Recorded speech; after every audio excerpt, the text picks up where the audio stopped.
The executive elevator doors slid open on the 47th floor, and Adrian Brooks found himself staring directly into the eyes of the woman who still owned pieces of his shattered heart. Charlotte Hayes stood frozen, her $3,000 suit and CEO confidence momentarily stripped away by the sight of the man she'd spent 8 years trying to forget. His maintenance uniform was stained with pipe grease. Her perfectly manicured hand clutched a leather portfolio. Between them stretched a canyon of betrayal, lies, and a love that had never quite died. Neither of them moved. Neither of them breathed. If you're ready for a story about second chances, hidden truths, and the price of loving the wrong person at the wrong time, stay with me until the end. Hit that like button and drop a comment telling me what city you're watching from. I want to see how far this story travels. Adrian Brooks had exactly 14 minutes. 14 minutes to get from the basement mechanical room of the Apex Tower to PS 132 in the South Bronx, before the school nurse stopped answering his calls and started involving people he couldn't afford to deal with. Child services, social workers, people with clipboards and concerns about single fathers who couldn't drop everything the second their kid spiked a fever. He grabbed his jacket, the canvas one with the ripped pocket, not the maintenance uniform that screamed working-class failure, and sprinted toward the service elevator. His boots echoed against concrete floors that smelled like industrial cleaner and disappointment. The service elevator was out. Of course it was out. He'd reported the grinding noise in the pulley system 3 days ago, but Morrison, his supervisor, had laughed and said fixing elevators that maintenance workers used wasn't exactly a budget priority. The building had 7 elevators total, 6 for the people who mattered, 1 for the people who cleaned up after them. Adrian's phone buzzed. The school nurse. He declined the call. He needed those 14 minutes, not a lecture about responsibility from someone making twice his salary.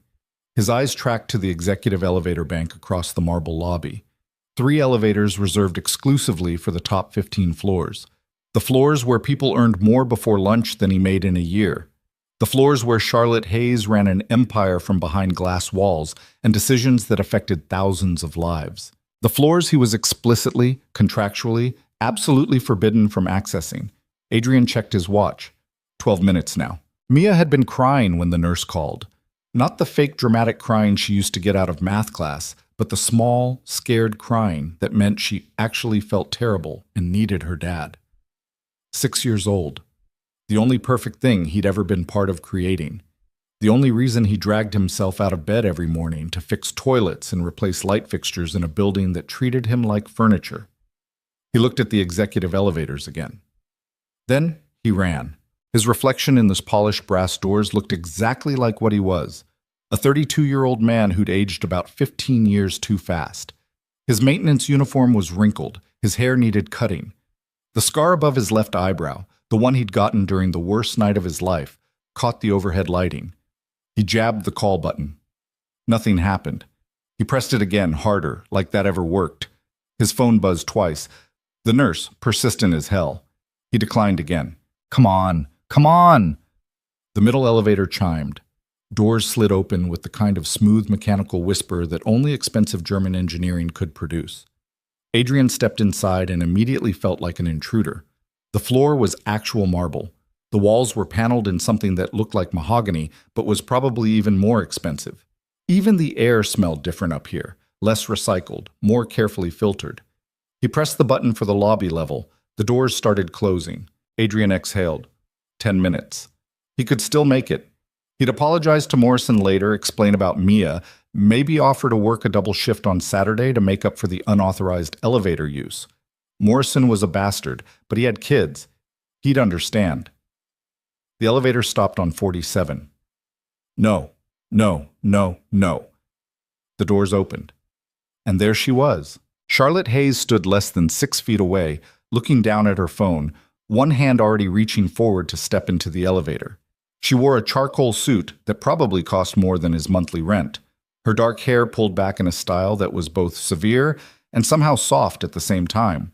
She'd always had that ability, to look powerful and vulnerable simultaneously, like a blade wrapped in silk. She looked up. Their eyes met. The world stopped.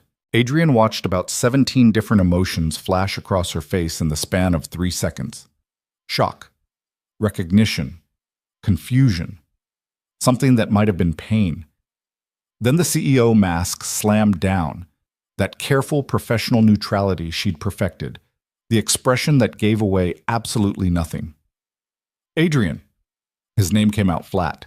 Not a question, not a greeting, just a statement of fact, like she was confirming something unpleasant. His mouth had stopped working. 8 years. 8 years since he'd seen her face this close, heard her voice directed at him, existed in the same physical space. 8 years of carefully constructed distance, of pretending she was just another person in a city of 8 million, of telling himself he was over it. He wasn't over it, not even close. Charlotte. His voice sounded rough, underused. He cleared his throat. The service elevator is down. I have to get to my daughter's school. Emergency. Something flickered in her expression at the word daughter. She stepped into the elevator, keeping maximum distance from him, her back against the opposite wall. The doors slid closed. 47th floor, she said to the control panel, her voice crisp. I pressed lobby, Adrian said. I'm aware. The elevator started moving up. Adrian's heart rate kicked into something approaching panic. I need to go down. My daughter is sick. The school called. Charlotte didn't look at him. Then you should have used the service elevator. It's broken. Then you should have used the stairs. It's a 47-story building. Then perhaps you should have planned better. Her tone could have flash-frozen water. She still wasn't looking at him, her gaze fixed on the floor indicator above the door. 48. 49. Adrian felt something ugly twist in his chest. 8 years, and she could still do this. Reduce him to feeling small and stupid and worthless with just a few words. He'd forgotten how much it hurt. I didn't realize basic human decency had a floor restriction, he said quietly. That got her attention. Her head turned, those green eyes locking onto his face, with enough force to make him forget how to breathe. She'd always had devastating eyes. Eyes that saw too much, promised too much, destroyed too much. Don't, she said, and there was something dangerous underneath the ice now. Don't you dare talk to me about decency. The elevator chimed. 50th floor. The doors opened onto a reception area that probably cost more to design than Adrian's entire education. Charlotte stepped out without looking back. Wait, Adrian said, his hand shooting out to stop the doors from closing. Please. 5 minutes down and I'm out of your building. You'll never see me again. She stopped walking, turned. When she looked at him this time, he saw something break through the carefully maintained frost. Raw, bleeding anger that had clearly been sitting there for 8 years, waiting. You worked here for 6 months, she said slowly. 6 months in my building, and you never once thought to tell me. Adrian's stomach dropped. You knew? Morrison mentioned his new maintenance hire used to be an architect. It took me about 30 seconds to connect the dots. Her laugh was sharp, bitter. Did you think it was funny, working 10 floors below me, fixing toilets in the empire you tried to destroy? I didn't, Adrian started, but his phone was buzzing again. The school. He looked down at the screen, then back up at Charlotte. I have to go. Then go. She turned away. Use the stairs. The elevator doors started closing. Adrian let them. He was already pulling out his phone, dialing the school back, heading toward the emergency stairwell with its 47 floors of concrete and desperation between him and his daughter.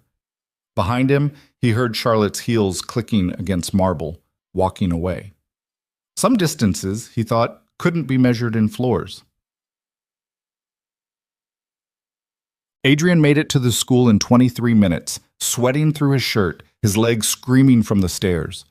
Mia was curled up in the nurse's office with a fever of 101.3 and tears tracking down her flushed cheeks. Daddy, she whispered when she saw him, and his heart cracked open the way it always did when she was hurt. I'm here, baby girl. I'm here. He scooped her up, all 42 pounds of her, hot as a furnace against his chest. She buried her face in his neck. The nurse gave him a look that contained multiple chapters of judgment. We called 90 minutes ago. I was at work. I came as fast as I could. Does her mother... There is no mother, Adrian cut in, keeping his voice level. It's just me. The nurse's expression shifted into something he couldn't quite read. Pity, maybe, or concern. Either way, he hated it. She needs fluids and rest. the nurse said, her tone softening slightly. If the fever goes above 102, take her to urgent care. Adrian nodded, already adjusting Mia in his arms, reaching for her backpack with his free hand. Thank you. The subway ride back to the Bronx took 40 minutes. Mia dozed against his shoulder, her small body radiating heat through his jacket. Adrian kept his phone in his hand the entire time, waiting for the inevitable call from Morrison. It came when they were 3 stops from home. Brooks. Morrison's voice was pure acid. Want to explain why security footage shows you using the executive elevator today? Adrian closed his eyes. My daughter was sick. The service elevator was down. I needed to get to her school. You know the rules. Executive elevators are off limits to maintenance staff. No exceptions. There was an emergency. I don't care if the building was on fire. You violated building policy. That's an automatic write-up. And if Hayes wants to make an issue of it, it could be grounds for termination. Adrian's jaw tightened. Understood. You're lucky I'm just putting a formal warning in your file. Don't let it happen again. The line went dead. Mia stirred against his shoulder. Daddy? Are you mad?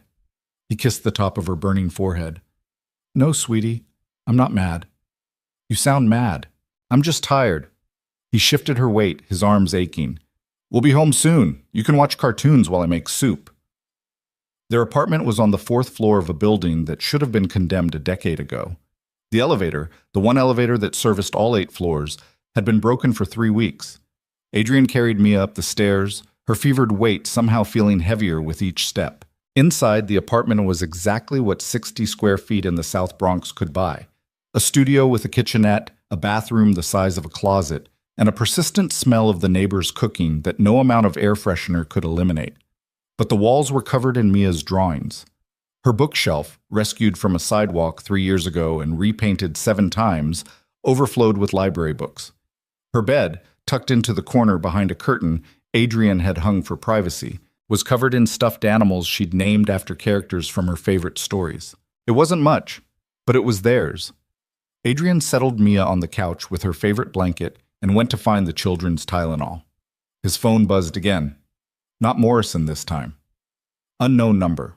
He almost didn't answer, then something made him press accept. Mr. Brooks?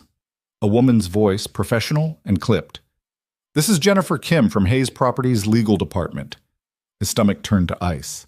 I'm calling to inform you that your employment contract includes a clause prohibiting unauthorized use of executive facilities. Ms. Hayes has requested a formal review of today's incident. Adrian looked at Mia, who was watching cartoons with glassy, feverish eyes. A formal review. Yes. You'll need to meet with HR and building management Monday morning at 8. Please bring your employee ID and any relevant documentation regarding today's policy violation. I needed to get to my sick daughter. The service elevator was broken. Those circumstances will be taken into consideration during the review. Kim's tone suggested they would be taken into consideration and then immediately dismissed. We'll see you Monday at 8. Have a good evening, Mr. Brooks. She hung up before he could respond. Adrian stood in his cramped kitchen, phone in hand, and felt the last 8 years of carefully rebuilt stability start to crack. One elevator ride, one moment of desperation, and Charlotte was going to use it to finish what her father had started all those years ago. Daddy? Mia's small voice drifted from the couch. Can we have grilled cheese for dinner? He forced a smile he didn't feel. Absolutely, baby girl.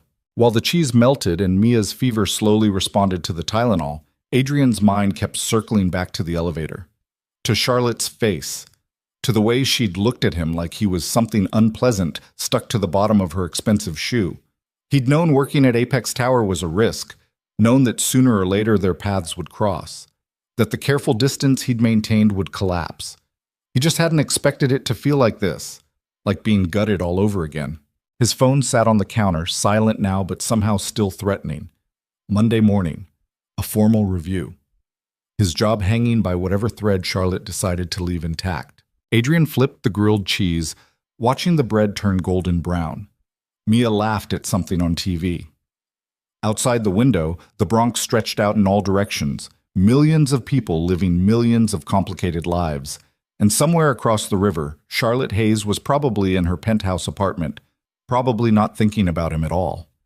He'd spent 8 years becoming invisible, 8 years building a life small enough that no one could destroy it again. One elevator ride and all of it was burning down. Charlotte stood in her office on the 52nd floor, looking down at Manhattan stretching out below her like a kingdom she'd conquered through sheer force of will and a last name that opened doors before she even knocked. Her hands were shaking. She pressed them flat against the glass, watching her reflection superimpose over the city, a ghost of herself, transparent and floating above everything. Adrienne Brooks, in her building, for 6 months. She'd known, of course. Morrison had mentioned it in passing during a facilities update meeting. Used to be an architect, fell on hard times, good worker, kept his head down. Charlotte had frozen in her chair, certain he was about to say the name, but Morrison had just moved on to discussing the HVAC replacement schedule. She'd pulled the employee records that night, confirmed what her instincts had already screamed. Then she'd done absolutely nothing about it because what was she supposed to do? Fire him for existing? For working 10 floors below her, living in the same city, breathing the same air? For destroying her 8 years ago and then having the audacity to show up in her building like it meant nothing? Her intercom buzzed. "Ms. Hayes, Jennifer Kim is here." Charlotte stepped back from the window. "Send her in." Kim entered with a tablet and the kind of efficient energy that made her invaluable. "I've contacted Brooks about the Monday review. He sounded—" She paused. "Concerned." "Good," Charlotte said, then immediately hated herself for it. Kim's expression remained professionally neutral. "Do you want me to sit in on the meeting?" "No, I'll handle it directly." "Are you sure that's—" Kim stopped herself. "Of course. I'll have the documentation ready." After Kim left, Charlotte stood in her empty office and wondered what the hell she was doing. Adrienne Brooks had used an elevator he wasn't supposed to use. That was the violation. That was the extent of it. She could have Morrison issue a verbal warning and move on with her life. Instead, she was escalating, making it formal, making it hurt, because he'd hurt her first. Because 8 years ago, she'd loved him enough to imagine forever, and he'd disappeared like she meant nothing. Because seeing him today in that elevator, wearing a maintenance uniform with his name stitched over the pocket, had felt like being stabbed with a knife she'd forgotten was still buried in her chest. Her phone rang. Her father. She stared at the screen for 3 rings before declining the call. Richard Hayes had built Hayes Properties from nothing, turning it into one of the most powerful real estate development companies on the East Coast. He'd also raised Charlotte to be ruthless, strategic, and completely unforgiving when it came to business. And business, he'd taught her, was everything.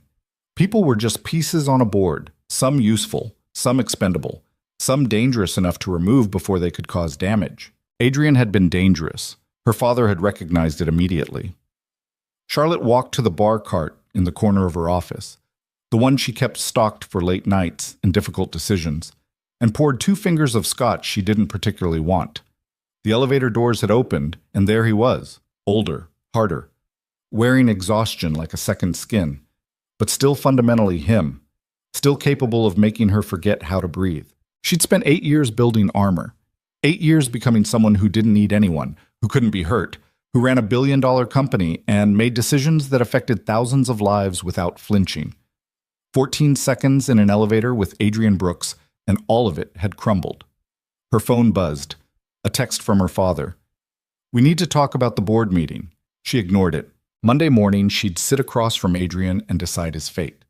She'd be professional, controlled. She'd explain the violation, outline the consequences, and move on with her life. She wouldn't think about the way his voice had sounded when he said his daughter was sick. Wouldn't remember how he used to talk about wanting kids someday, about building a home that felt safe and warm and nothing like the cold corporate environments they'd both grown up in. Wouldn't wonder what happened to turn that dream into a reality she knew nothing about. Charlotte finished the scotch and set the glass down harder than necessary. Monday morning. She'd be ready. Moquel. The weekend passed in a blur of fever checks and children's television. By Sunday afternoon, Mia's temperature had dropped to normal, and she was back to her usual chaotic energy, building elaborate cities out of blocks and narrating complex stories about princesses who designed buildings. "And then the princess made a tower so tall it touched the clouds," Mia announced, balancing a block on top of her increasingly unstable structure. But it didn't fall down because she was really good at architecture. Adrian smiled from the kitchenette where he was attempting to make something resembling dinner with ingredients that cost less than $5. Architecture, huh? That's a big word. You taught me that word. Mia added another block. The tower swayed. You said you used to make buildings before you fixed them. Something twisted in his chest. Yeah, baby girl, I did. Why did you stop? The question was innocent, curious. 6-year-olds asked why about everything. Why was the sky blue? Why did birds fly? Why did people stop doing things they loved? It's complicated, Adrian said finally. That's what grown-ups say when they don't want to explain. Mia's tower collapsed. She immediately started rebuilding. Ms. Peterson says everyone should do what makes them happy. Ms. Peterson is your kindergarten teacher. She gets summers off and health insurance. Mia frowned at her blocks, concentrating. What's health insurance? Something Daddy worries about, so you don't have to. His phone buzzed. He'd been checking it compulsively all weekend, waiting for more communication from Hayes Properties, more evidence that Monday's meeting would be exactly as bad as he imagined. This time it was just a reminder about his shift schedule. Tuesday through Saturday, 7 a.m. to 4 p.m. Basement mechanical room, 47 floors away from executive elevators and second chances. If he still had a job after Monday. Daddy? Mia was watching him with those enormous blue eyes that saw too much. Are you worried? He crouched down next to her tower. A little. About what? How did you explain to a 6-year-old that her father's past was catching up with him? That one mistake, one moment of trying to do the right thing, had cost him everything and might be about to cost him what little he'd managed to rebuild? Just work stuff, he said. Nothing for you to worry about. Mia considered this, then carefully placed a block on top of her tower. When I'm worried, I build things. It makes my brain feel better. Adrian pulled her into a hug, breathing in the scent of her strawberry shampoo. You're pretty smart for a 6-year-old. I know, she said seriously. Ms. Peterson says I'm gifted. After Mia went to bed, after the 4th glass of water, the 2nd story, the reassurance that yes, she could absolutely go to school tomorrow, and no, Daddy wasn't going anywhere. Adrian sat at his tiny kitchen table with a folder he hadn't opened in 8 years. Inside were the documents he'd saved from before everything fell apart. Building schematics, safety reports, email chains with subject lines like structural concerns, urgent, and required code compliance review. Evidence of the exact moment his life had split into before and after. The Riverside Luxury Housing Project. 42 units of high-end apartments marketed to young professionals. Hayes Properties' flagship development, designed to transform a struggling neighborhood into something profitable. Adrian had been the junior architect assigned to final inspections. 24 years old, freshly licensed, still believing the system worked if you followed the rules. He'd found the defects during a routine review. Load-bearing walls that didn't meet code specifications. Substandard materials in critical support structures. Shortcuts that saved money and risked lives. He'd reported it up the chain, been told to keep quiet, been assured it would be handled internally. Then he'd been told the defects didn't exist, that he'd made a mistake in his calculations, that raising concerns would jeopardize not just the project, but his entire career. He'd gone to Charlotte, desperate, terrified, in love with her, and certain she'd help him do the right thing. She'd told her father. 2 days later, Adrian had been accused of corporate espionage, of attempting to sabotage the project, of fabricating evidence to damage Hayes Properties' reputation. Documents had been altered. His reports had disappeared. Witnesses had suddenly remembered him acting suspicious, disgruntled, possibly mentally unstable. The architecture board had revoked his license pending investigation. The investigation had found him guilty of professional misconduct. Charlotte had stopped answering his calls. And then the real threat had come. Late night. Richard Hayes himself. Very simple. Very clear. Walk away quietly or be destroyed completely. Criminal charges. Civil suits. A blacklist that would follow him for the rest of his life. And worse, much worse, if he continued making noise about Riverside, his personal life would become very public. Every mistake, every secret, everything that could be used as a weapon. Adrian had been 24 years old and drowning. He'd also just found out his girlfriend, not Charlotte, someone he'd briefly dated after their relationship had gotten complicated, was pregnant. He'd walked away. The Riverside project had been completed on schedule. 42 units sold within 6 months. No structural collapses. No disasters. Just luck, Adrian had told himself every day since. Just dumb, blind luck that no one had died because of corners he'd watched them cut. He closed the folder and shoved it back in the drawer where it had been gathering dust for 8 years. Monday morning, Charlotte Hayes would sit across from him and decide if he deserved to keep his job. She'd probably enjoy it. Probably felt good to have power over the man who'd tried to expose her father's corruption. Except she didn't know the whole story. Didn't know about the threats, the blackmail, the choice between truth and survival. Didn't know that walking away from her had been the hardest thing he'd ever done. Adrian looked at the clock. 11:47 p.m. In about 8 hours, he'd walk into that meeting and face whatever came next. He thought about Mia, asleep behind her curtain, her stuffed animals arranged in careful order around her pillow.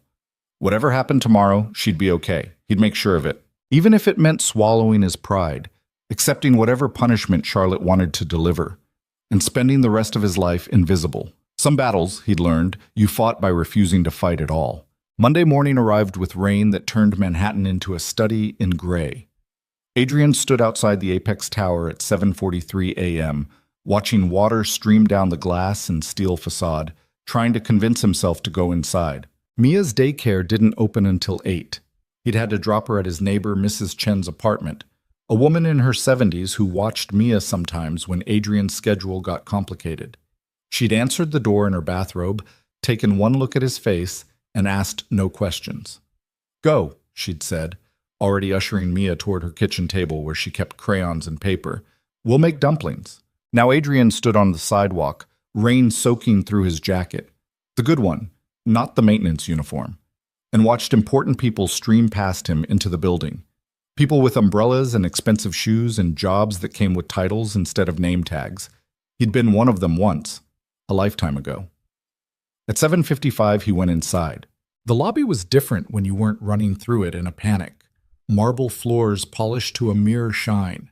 Abstract sculptures that probably cost more than his yearly salary. A security desk staffed by men in suits who nodded at executives and scrutinized everyone else. "Adrian Brooks," he told the guard. "I have a meeting with HR at 8. The guard checked his computer, printed a visitor badge, and pointed toward the elevator bank. 49th floor, conference room C. Not the executive elevators this time. The middle-tier ones that serviced floors 20 through 50. Small mercies. Adrian rode up with 3 other people who didn't acknowledge his existence. They got off on 32, and he continued alone, watching the numbers climb. 49. The doors opened onto a reception area done in shades of gray and white. A woman behind a glass desk looked up with the kind of professional smile that meant nothing. "Adrian Brooks. I have an 8 o'clock. Conference room C, down the hall. 3rd door on your right." The hallway stretched out like a death march. Adrian's footsteps were too loud against the polished floor. Through glass walls on either side, he could see into offices where people worked on computers, talked on phones, lived lives that didn't include being summoned to HR meetings that might end with unemployment. Conference room C was small. A table that could seat 8 but currently held only Morrison, looking uncomfortable in a tie, and Jennifer Kim from legal, her expression giving away absolutely nothing. Charlotte wasn't there. Adrian felt something unclench in his chest that might have been relief or might have been disappointment. "Mr. Brooks," Kim gestured to a chair across from her. "Please sit." He sat.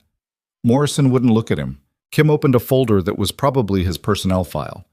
"We're here to discuss Friday's incident involving unauthorized use of executive elevator facilities." "I understand," Adrian said. His voice came out steadier than he felt. "Can you walk me through what happened?" He explained. The sick daughter. The broken service elevator. The decision to use an elevator he knew he wasn't supposed to use. He kept it factual, didn't make excuses, and tried to ignore the way Morrison was studying the table like it held the secrets of the universe. Kim took notes on her tablet. "You're aware this violates Section 12 of your employment contract?" "Yes." "And you proceeded anyway?" "My daughter was sick. I needed to get to her school. The appropriate protocol would have been to notify your supervisor and request emergency leave." Adrian glanced at Morrison, who was still performing an intensive examination of the wood grain. "My supervisor was in a facilities meeting. I made a judgment call. A judgment call that violated building policy, Kim said. Yes. She made another note. The silence stretched out, broken only by the rain against the windows and the distant hum of the building's HVAC system. Finally, Kim looked up. Ms. Hayes has requested that this matter be handled with a formal written warning. The warning will remain in your personnel file for 12 months. Any additional policy violations during that period will result in immediate termination. Adrian blinked. That's it? Were you expecting something different? He'd been expecting to be fired. Expected Charlotte to use this as an excuse to remove him from her building, her life, her peripheral vision. Instead, she was giving him a warning, a slap on the wrist. Mercy, he didn't understand.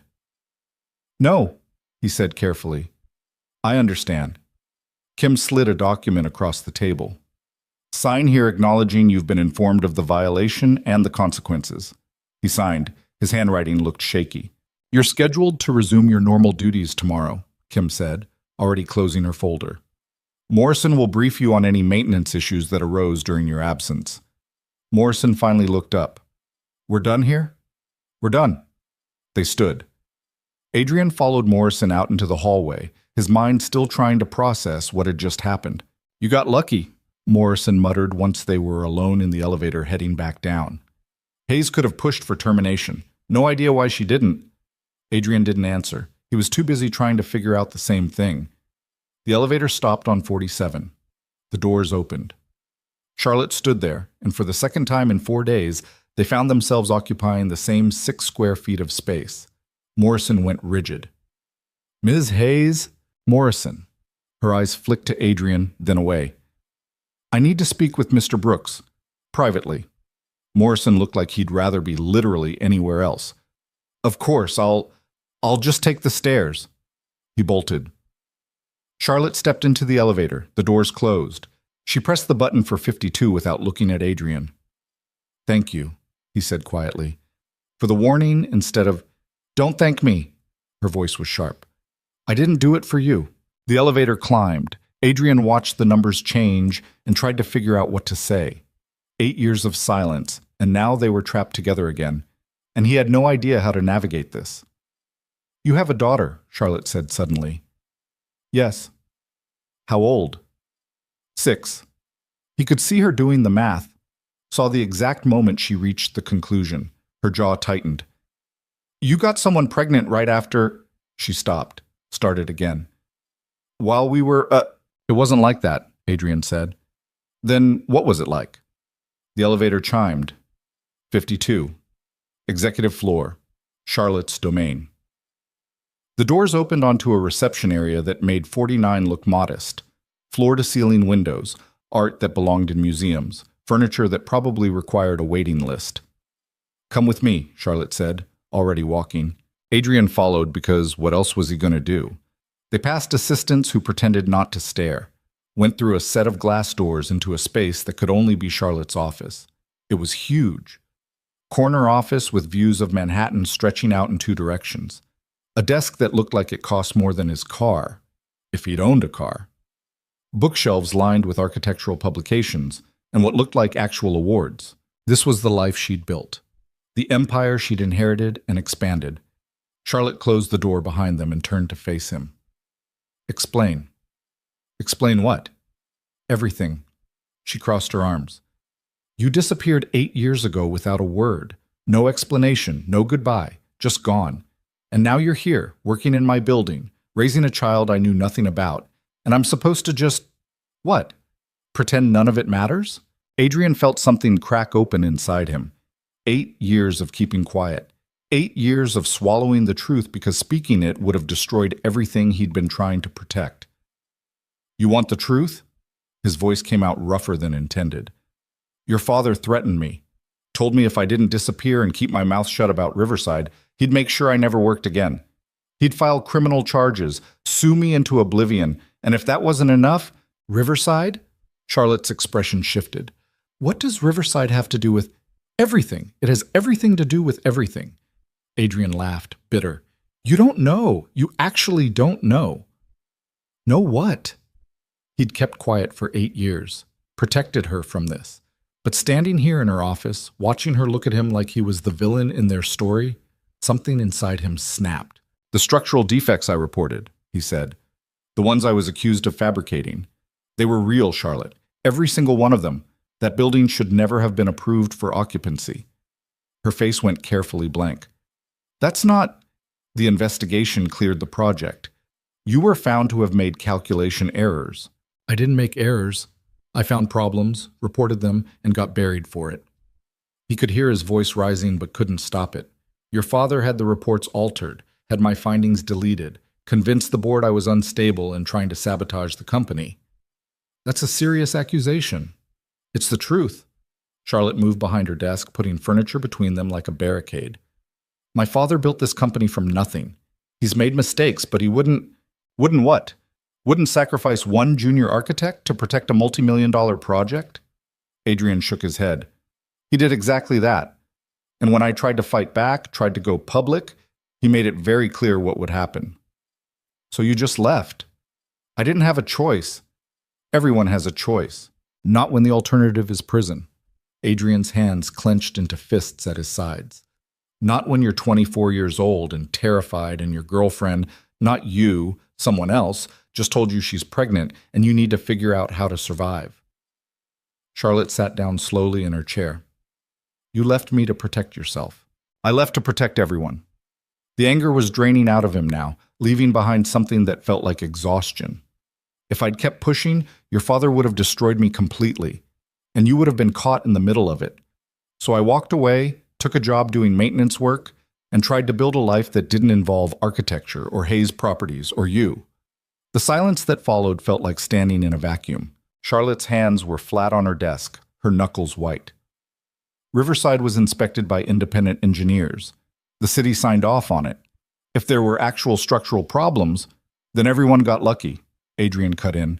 Lucky that the shortcuts didn't cause a collapse. Lucky that the substandard materials held. Lucky that no one died because profit margins mattered more than safety codes. You're asking me to believe my father committed fraud. I'm telling you what happened.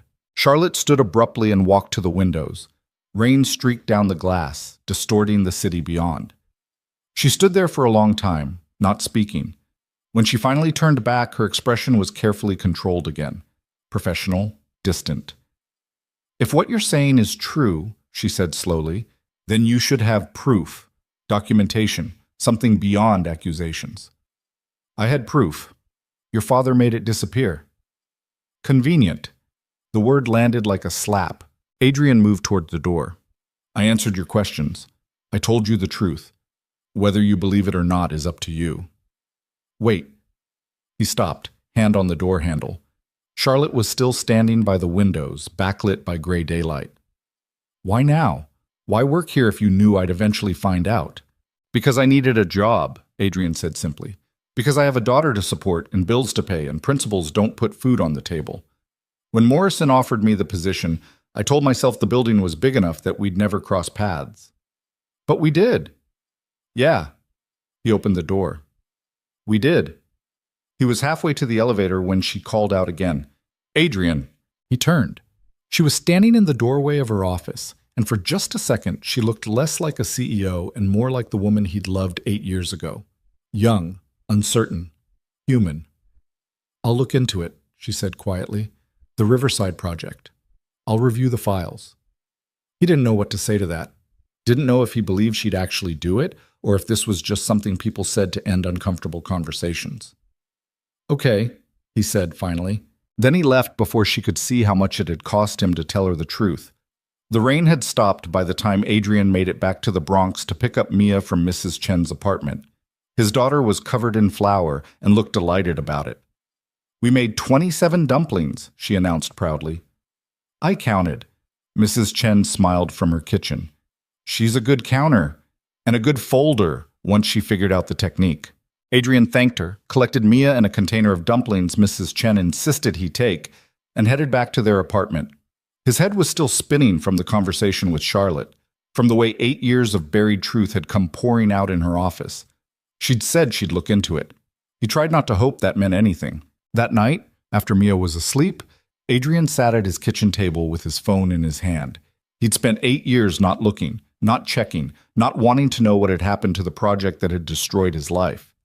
Now he opened his browser and typed, Riverside Luxury Housing Hayes Properties. The search results loaded. The building was still standing, still fully occupied. Reviews from residents mentioned high-end finishes, great location, responsive management. No mentions of structural problems. No news articles about collapses or evacuations. 8 years, and nothing had happened.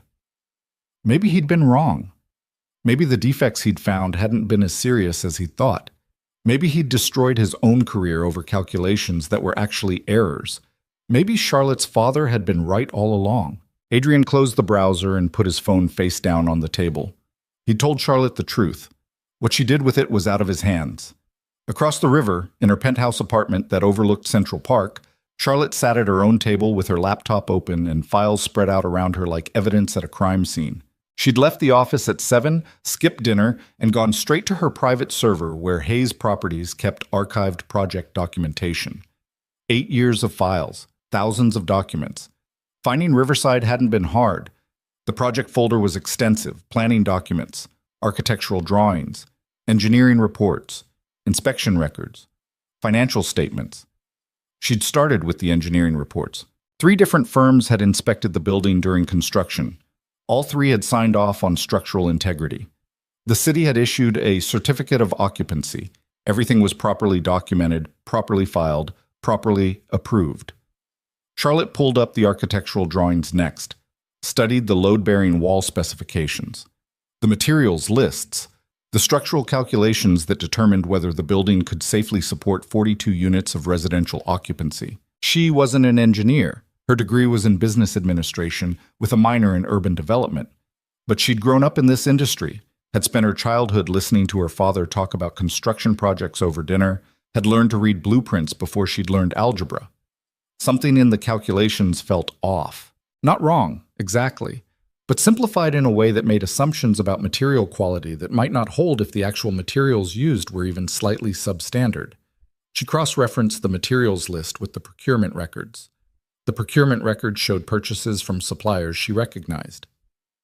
Reputable companies. Industry standard pricing. But there was a second set of procurement records, buried in a subfolder marked Revised Final. The second set showed different suppliers, lower quality materials, significant cost savings. Charlotte leaned back in her chair, her heart beating too fast. 2 sets of records, one for the official documentation, one for the actual construction. She opened the engineering reports again, read through them more carefully this time. All 3 firms had inspected the building, but they'd inspected it based on the specifications in the official materials list, the list that showed high-quality suppliers and industry-standard components. If the actual construction had used the cheaper materials from the revised procurement records, the inspections would have been based on false assumptions. The building might still be standing, might still be safe, purely by luck or margin of error. But Adrian had been right. Charlotte closed her laptop and pressed her hands against her eyes. Her father had committed fraud, had falsified records, had threatened a junior architect into silence to protect a profit margin. And she'd believed him when he'd said Adrian was unstable. Believed him when he'd shown her the evidence of fabricated reports. Believed him because he was her father and Adrian was, what? A boyfriend she'd known for less than 2 years? Someone she'd loved but not enough to question her own father? She'd chosen wrong. The realization sat in her chest like a stone. Her phone rang. Her father's name on the screen. Charlotte stared at it for 3 rings before answering. Charlotte! Richard Hayes' voice was warm, familiar. The voice that had read her bedtime stories and taught her to negotiate and told her she could run an empire if she was willing to be ruthless enough. I saw you pulled the Riverside files. Something I should know about? Her mouth went dry. Just reviewing old projects. Due diligence. Riverside was 8 years ago, ancient history. Sometimes old projects have useful lessons. There was a pause on the other end of the line. When her father spoke again, his tone had shifted into something harder. Is this about Adrian Brooks? Why would this be about Adrian Brooks? Because Morrison mentioned he's working in the building. Because you pulled his personnel file 3 months ago. Because you're too smart not to have connected the dots. Charlotte felt something cold slide down her spine. You've been monitoring my file access? I built this company, Charlotte. I maintain oversight on sensitive matters. Brooks isn't a sensitive matter. He's a maintenance worker. He's a man who tried to destroy us 8 years ago. Her father's voice hardened. A man I handled so you wouldn't have to. So you could move on and build the career you deserved. Handled how? However necessary. The words hung in the air between them.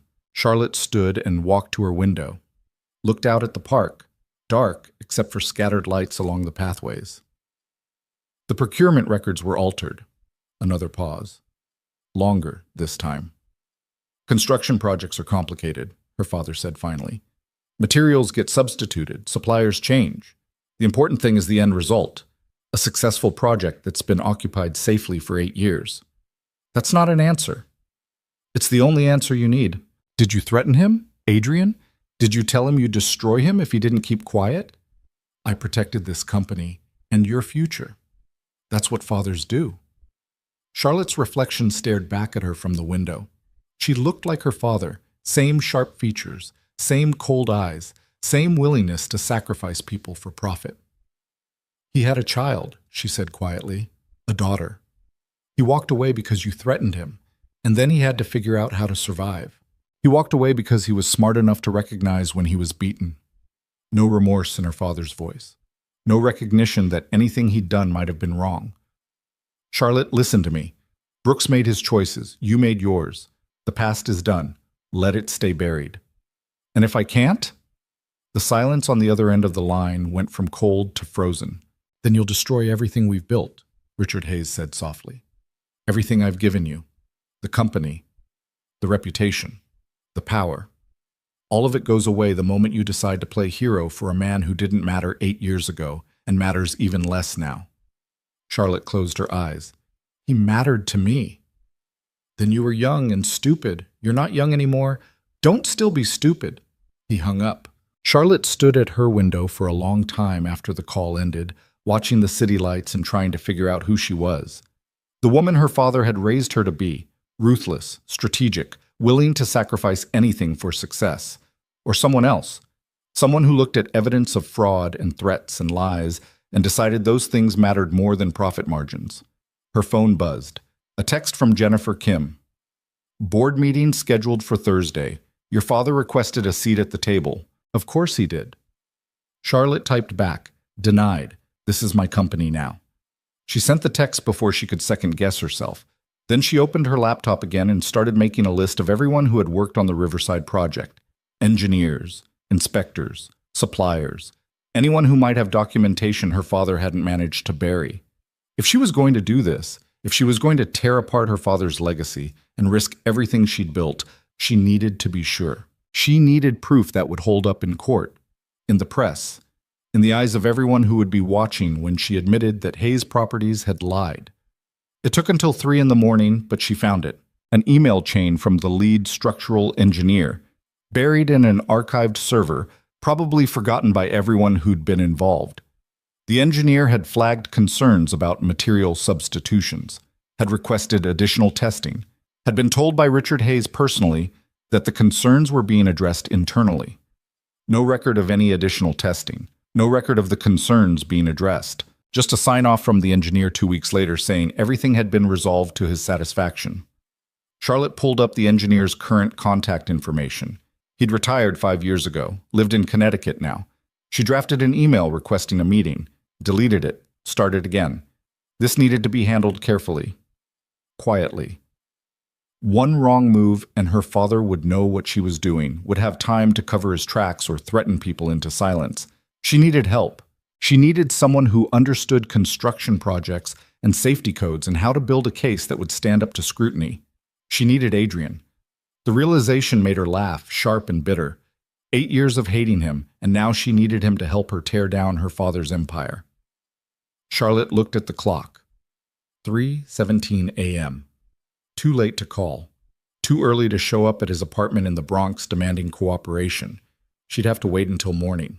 Until then, she sat in her apartment surrounded by evidence of crimes her father had committed and wondered what it was going to cost her to finally choose the truth. Charlotte showed up at Adrian's building at 7:23 a.m. on Tuesday morning, Still wearing yesterday's clothes and carrying 2 cups of coffee she'd bought from a bodega 3 blocks away. The elevator was still broken. She climbed 4 flights of stairs in heels that cost more than most people's monthly rent and tried to figure out what she was going to say. She knocked on apartment 4C. Adrian opened the door wearing sweatpants and an expression of pure confusion. Behind him, Charlotte could see into the studio apartment, barely bigger than her walk-in closet, a small kitchen area, a couch that probably folded out into a bed, a corner sectioned off with a curtain where she could hear a child's voice singing something off-key. Charlotte. He said her name like he wasn't sure she was real. How did you? Your address is in your employee file. She held out one of the coffees. Can I come in? He didn't move. It's 7:30 in the morning. I know what time it is. I have to get Mia ready for school. I'll wait. Adrian stared at her for another few seconds, then stepped back to let her inside. The apartment was cramped but obsessively clean. Children's drawings covered one wall. Books were stacked in careful piles. Everything had a place, a purpose. Daddy? A small voice came from behind the curtain. Is someone here? Just someone from work, baby girl. Keep getting dressed. Charlotte set both coffees on the tiny kitchen counter and tried not to look around like she was cataloging poverty. This was where he lived, where he'd been living while she'd been in her penthouse with its marble counters and park views. I found the procurement records, she said quietly. The real ones. You were right about everything. Adrian leaned against the wall, arms crossed. He looked exhausted. Okay? That's it? Just okay? What do you want me to say? I told you the truth yesterday. Now you've verified it. Congratulations. The bitterness in his voice was deserved, but it still stung. I need your help, Charlotte said. With what? Building a case. I found documentation, but I need someone who understands the technical aspects. Someone who can explain why the material substitutions were dangerous. Someone who tried to do exactly that 8 years ago and got destroyed for it. Adrian's laugh was sharp. Yeah, I'm really eager to sign up for round 2. This is different. How? Because this time I believe you. The words came out harder than she'd intended. Because this time I'm not going to let my father bury the truth. Behind the curtain, there was a thump and a small ow. Mia? Adrian called out. You okay? I fell off the bed. Did you hurt anything? Just my dignity. Adrian's mouth twitched toward something that might have been a smile. Your dignity will recover. Come out here when you're dressed. Charlotte watched him move toward the kitchen area, starting to pack what looked like a lunch in a container that had seen better days. Everything about this place, about his life, spoke of someone getting by on the absolute minimum. I can't do this, he said without looking at her. I have a kid to support, a job I need to keep. Going after your father again, it's suicide. So you're just going to let him get away with it? He already got away with it. 8 years ago. The building's still standing. No one died. Case closed. That doesn't make what he did okay. Adrian turned to face her, and the look in his eyes made her take a step back. You think I don't know that? You think I haven't spent 8 years wondering if I should have fought harder? Pushed back more? But I made a choice, Charlotte. I chose survival. I chose being able to feed my daughter over being right. What if you could be both? There's no world where those two things exist together, not when you're fighting someone like Richard Hayes. The curtain pulled back and a small girl emerged. She had Adrian's blue eyes and blonde hair that had been brushed but was already starting to escape its ponytail. She wore jeans with patches on the knees and a t-shirt with a cartoon character Charlotte didn't recognize. The girl stopped when she saw Charlotte. Who are you? This is Ms. Hayes, Adrian said. She works in my building. Are you Daddy's boss? Charlotte had to work not to smile. Something like that. Mia studied her with the kind of intensity only children could pull off. You're really pretty, like princess pretty. Mia, Adrian warned. What? She is. Mia walked over to the kitchen and climbed onto a stool that looked homemade. Do you live in a castle? Sort of, Charlotte said, surprising herself. I live on the top floor of a very tall building. Is it taller than this building? Much taller. Do you have an elevator that works? This time Charlotte did smile. Yes. Several, actually. We only have one and it's been broken for 3 weeks. Mia accepted the lunch container her father handed her and stuffed it into a backpack that was mostly duct tape and optimism. Daddy says the landlord is working on it, but I think that's what adults say when they mean it's never getting fixed. Mia, Adrian said again, but there was no real heat in it. Charlotte found herself kneeling down to the girl's level without quite meaning to. What grade are you in? First. I can read chapter books now. Want to hear me? We don't have time for that, baby girl. Adrian was checking his watch. School starts in 40 minutes. Can Ms. Hayes walk with us? Ms. Hayes has to get to work. Charlotte looked up at Adrian. Actually, I took the morning off. I could walk with you. She had no idea why she'd said it. No idea what she was doing in this cramped apartment watching this man pack his daughter's lunch, while the whole complex reality of their history pressed down on them. Adrian looked like he wanted to argue, but Mia was already grabbing Charlotte's hand. Come on, the walk is 6 blocks. Daddy lets me count all the dogs we see. They walked through the South Bronx in the early morning light, Mia between them, chattering about her teacher and her best friend and a boy named Marcus who kept stealing her crayons. Charlotte carried her coffee and tried to remember the last time she'd walked anywhere that wasn't between her apartment and a car service. Mia counted 7 dogs, 3 cats, and something she insisted was a ferret, but was probably a rat. Do you have kids? Mia asked Charlotte suddenly. No. Do you want kids? Mia, Adrian cut in. That's a personal question. Miss Peterson says asking questions is how we learn. Miss Peterson doesn't have to walk to school with you interrogating adults. Mia looked up at Charlotte with those enormous blue eyes. Do you, though? Charlotte thought about her apartment, her office, her life of board meetings and quarterly reports and decisions that affected thousands of people but never included anyone small enough to ask her about wanting kids. I don't know, she said honestly. I've never really thought about it. That's sad, Mia said with the blunt honesty of childhood. Kids are the best part of everything.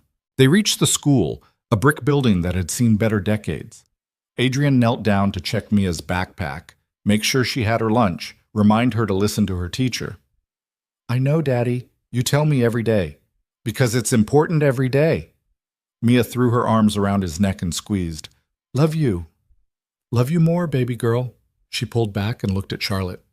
Are you coming back? Charlotte blinked. I what? To our apartment. Are you coming back to visit?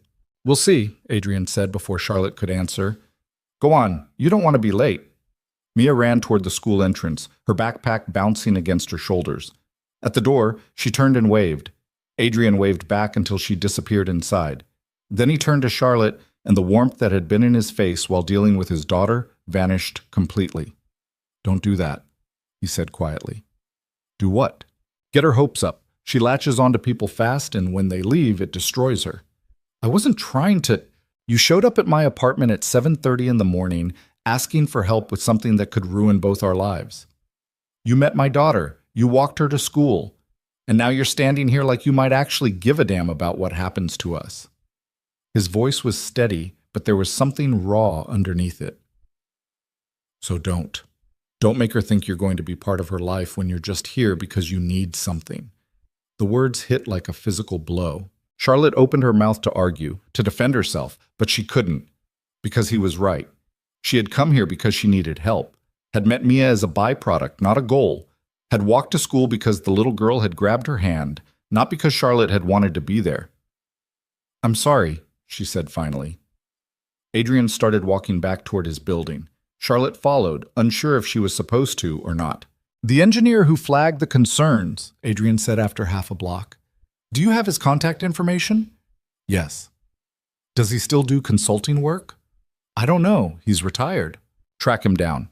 See if he kept personal copies of his correspondence.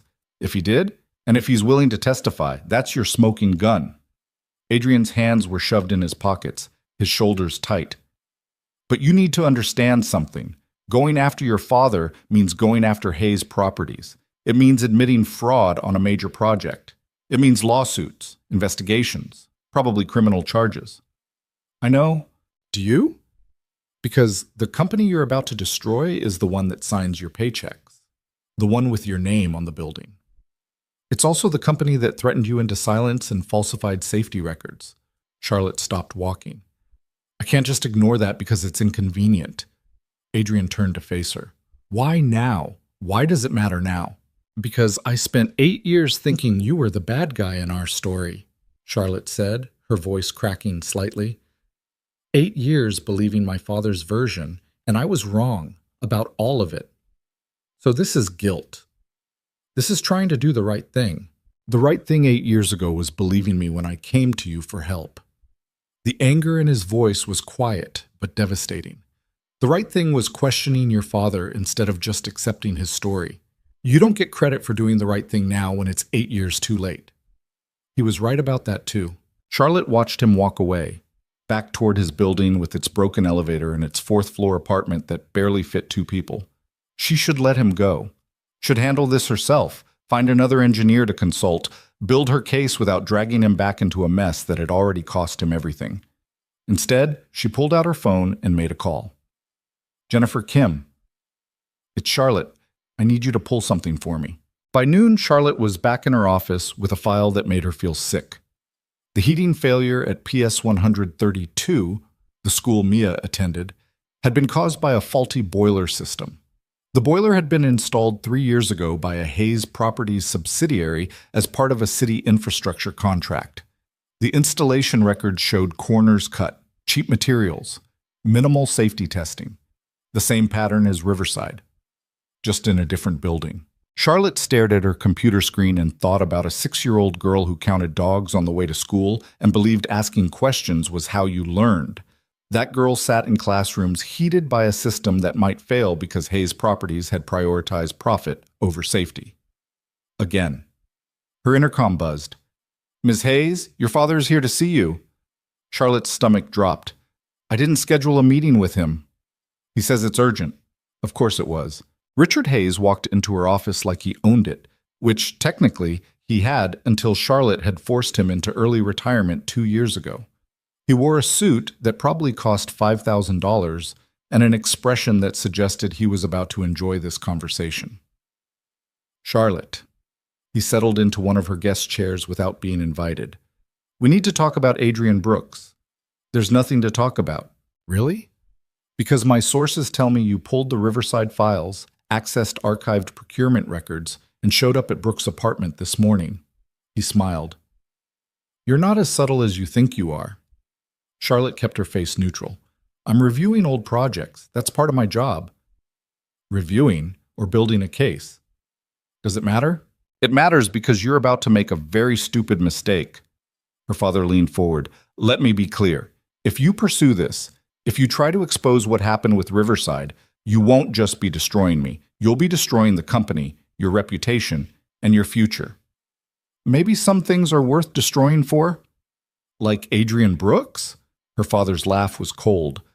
The man is a maintenance worker with a bastard child and a grudge. He's nobody. Don't call her that. The words came out sharp enough to make her father pause. Her, he repeated slowly. You've met the kid. Her name is Mia. She's 6 years old, and she's brilliant. She's leverage. Richard stood and walked to the windows. This is what Brooks does, Charlotte. He manipulates people, makes them feel sorry for him, plays the victim so well that you forget he tried to sabotage a multi-million-dollar project. He tried to report safety violations. He tried to destroy us. Her father turned back to face her. And now he's using his daughter to get to you, making you feel guilty, making you want to play hero. Charlotte thought about Mia's hand in hers, about the way the little girl had asked if she was coming back with the kind of hope that suggested she was used to people leaving. This isn't about Adrian, she said quietly. This is about the truth.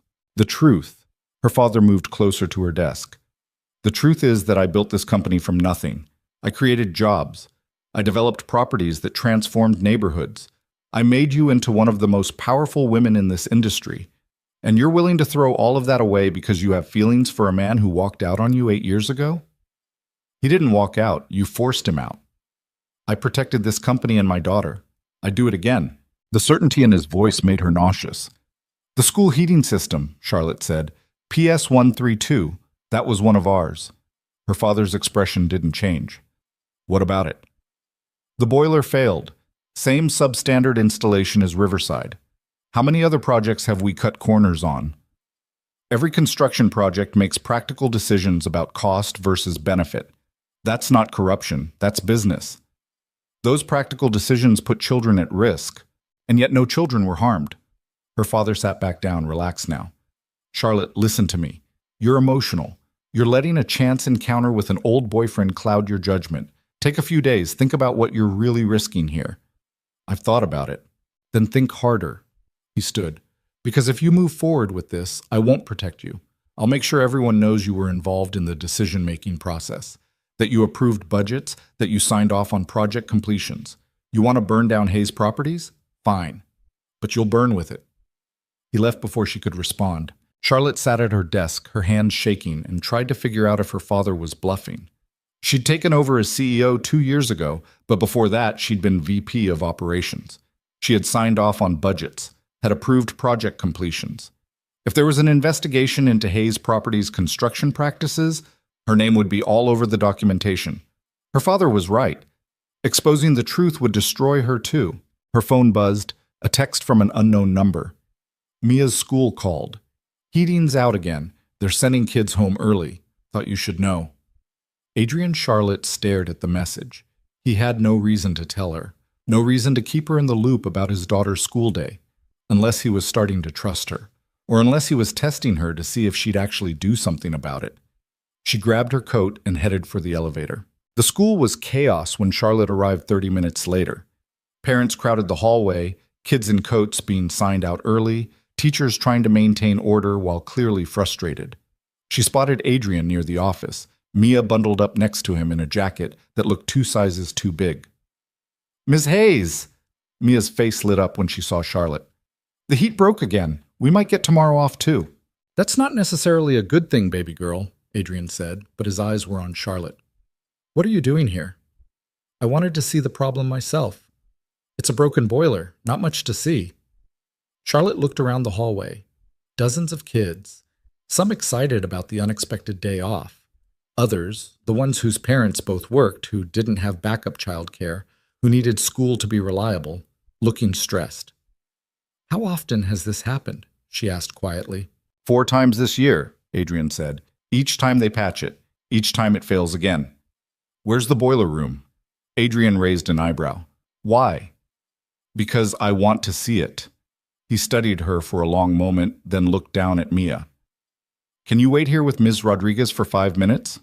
The teacher standing nearby nodded. Mia looked suspicious but allowed herself to be led toward a classroom. Adrian took Charlotte down a stairwell into the basement.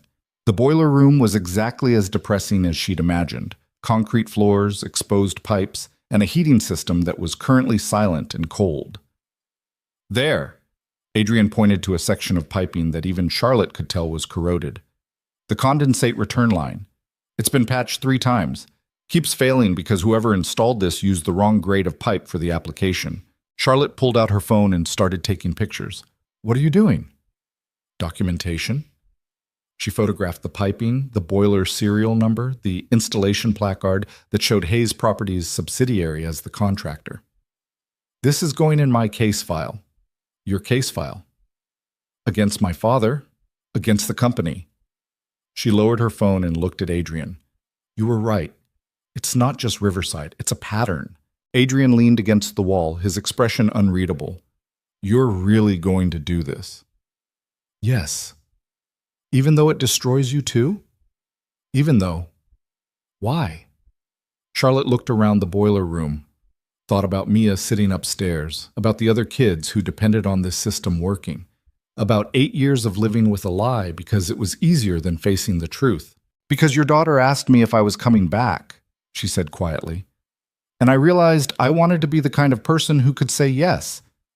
Adrian didn't respond for a long moment. Then he pushed off the wall and moved closer to her, close enough that she could see the exhaustion in his face, the way 8 years of struggling had carved lines around his eyes. "If you do this," he said, "if you really go after your father, he's going to come after you with everything he has. He'll make you look incompetent, guilty.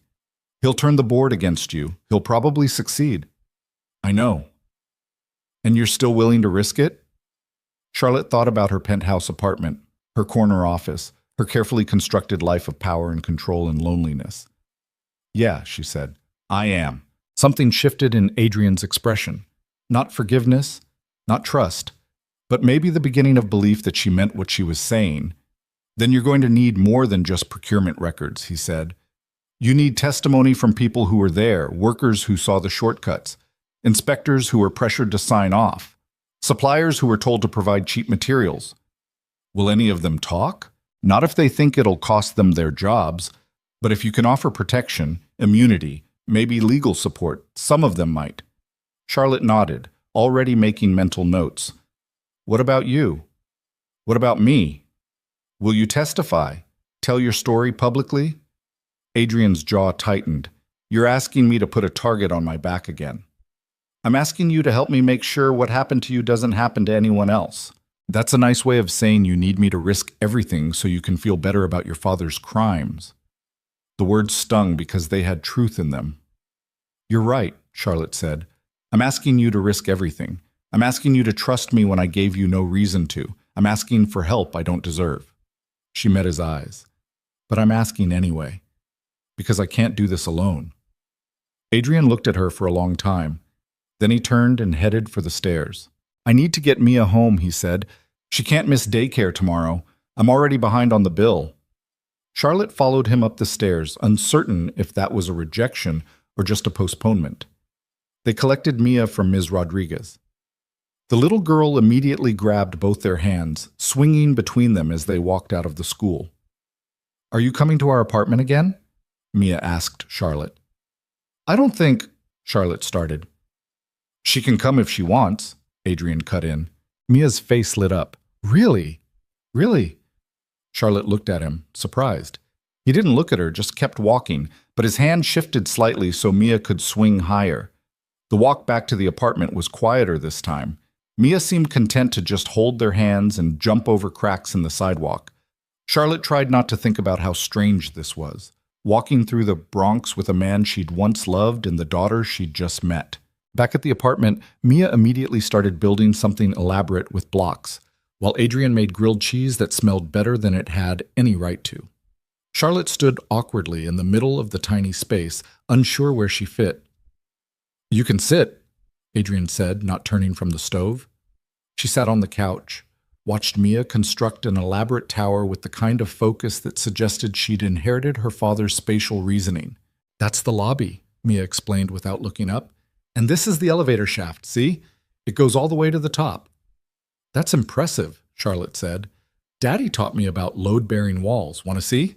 For the next 20 minutes, Charlotte received an enthusiastic lecture on basic architecture from a 6-year-old who clearly had no idea how much she sounded like her father. Adrian brought over grilled cheese cut into triangles and watched his daughter explain structural integrity with the aid of wooden blocks. She's amazing, Charlotte said quietly.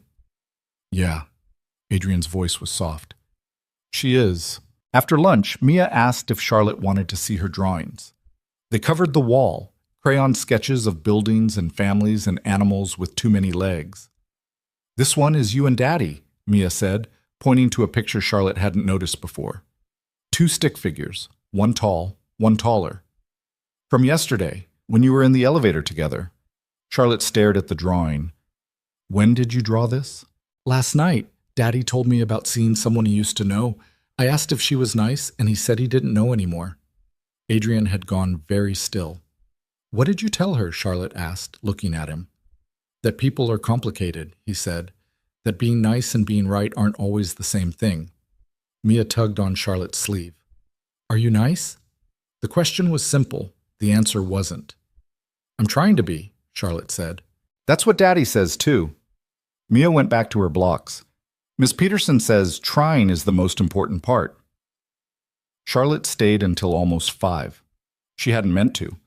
Had planned to leave after lunch, get back to her office, start making calls, but Mia kept asking questions, kept pulling her into elaborate games that involved building cities and protecting them from imaginary disasters. The earthquake is coming, Mia announced dramatically. We have to make sure the buildings are strong enough. They reinforced the block towers, made structural improvements, tested them against Mia's enthusiastic shaking. See, Mia said proudly when her tower remained standing. Good architecture saves people. Adrian was watching from the kitchen, his expression complicated. When Charlotte finally said she needed to go, Mia hugged her without warning. just threw her small arms around Charlotte's waist and squeezed. "Come back soon," she said. "We can build more things." Charlotte hugged her back, surprised by how much the gesture affected her. "I'll try." "Trying is the most important part," Mia repeated. Adrian walked Charlotte to the door. They stood in the hallway, the sounds of the building around them, other families, other lives, other people making it work. "Thank you," Charlotte said, "for letting me stay." "Mia liked having you here."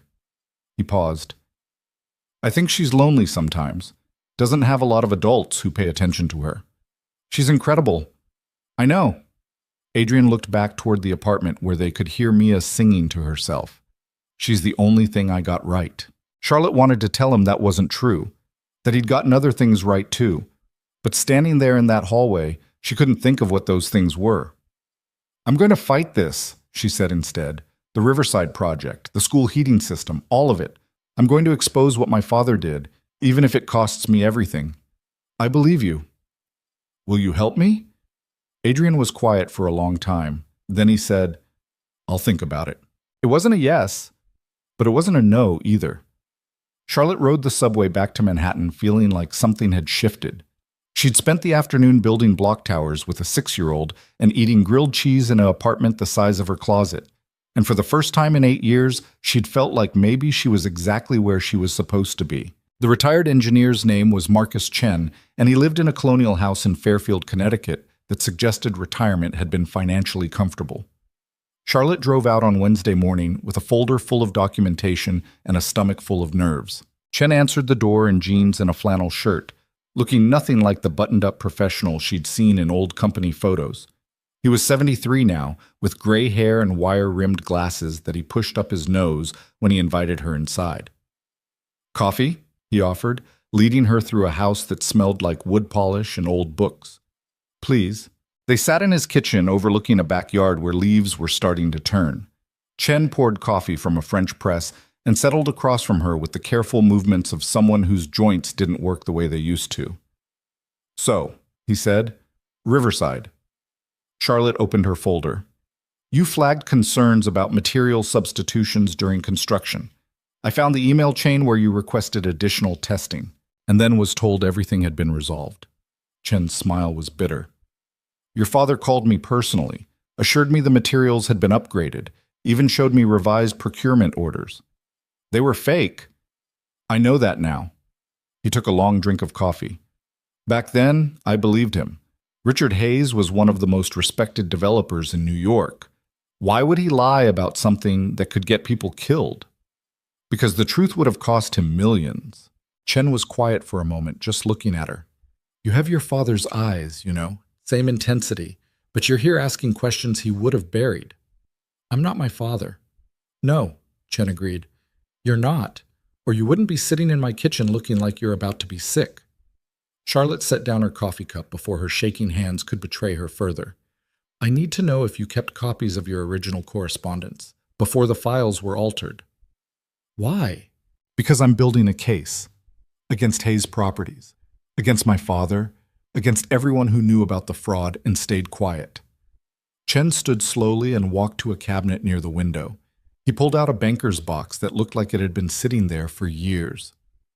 "I kept everything," he said, setting it on the table between them. "Every email, every report, every piece of documentation from every project I ever worked on. Force of habit from 40 years in the industry." Charlotte stared in the box like it might explode. "You understand what you're asking for?" Chen sat back down heavily. "This doesn't just implicate your father. It implicates me. I signed off on that project knowing I had concerns. I let myself be convinced when I should have pushed harder. You were lied to. I was complicit." His voice was firm. "I knew something felt wrong and I accepted a convenient explanation because questioning it would have been difficult. That's not innocence, Ms. Hayes. That's cowardice." Charlotte thought about the past 8 years. About accepting her father's version of events because questioning it would have meant admitting she'd been wrong about Adrian, wrong about everything. "Then we're both cowards," she said quietly. Chen laughed, sharp and surprised. "Your father would never have admitted that. Like I said, I'm not my father." She spent 3 hours in Marcus Chen's kitchen, going through documentation that proved everything Adrian had tried to tell her 8 years ago. Email chains where Chen had outlined specific concerns. Technical reports showing material specifications that didn't match what was actually installed. Procurement orders that had been altered after the fact. "Will you testify?" Charlotte asked finally. "If this goes to court, if there's an investigation, will you go on record?"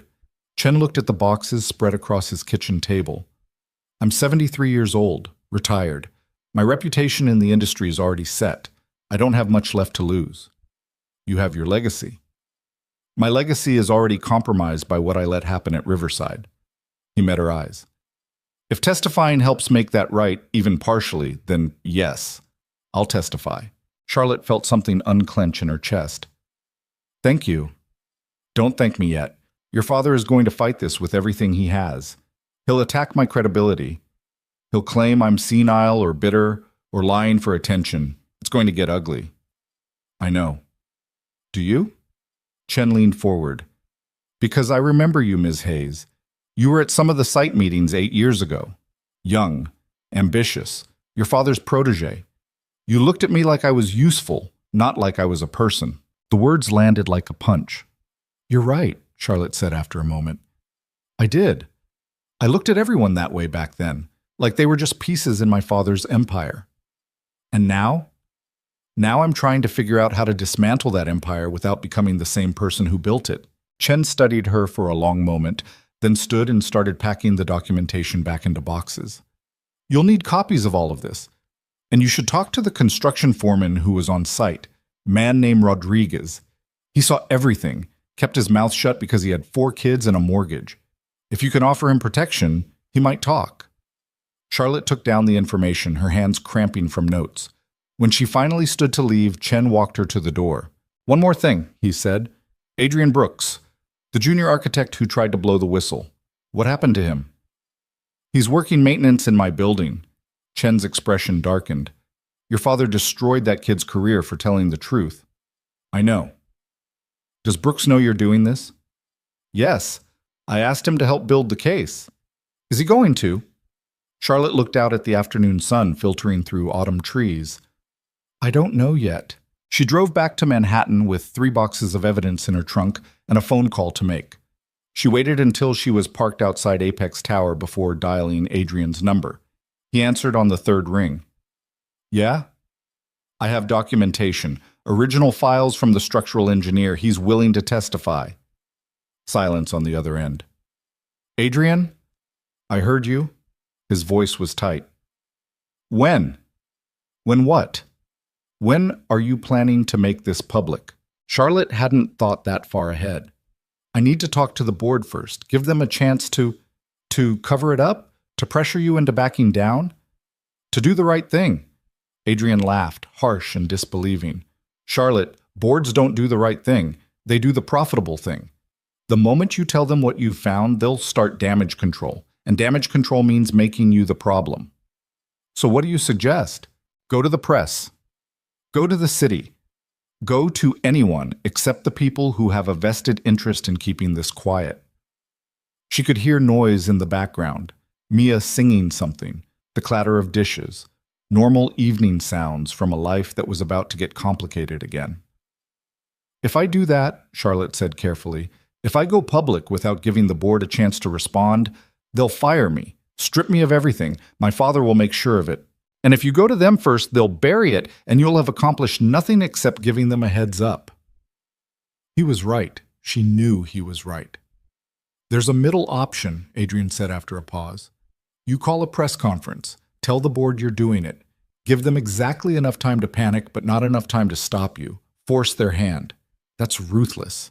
That's survival. Something I learned from your father, actually." Charlotte closed her eyes and leaned her head back against the seat. "I need you there. At the press conference. Your testimony carries weight. You were the one who tried to expose this years ago." "No." "Adrian, I said no." His voice was firm. "You want to blow up your father's empire? Fine, do it. But leave me and my daughter out of the blast radius. I'm not putting a target on her back because you finally grew a conscience." The words stung, but before Charlotte could respond, she heard Mia's voice in the background.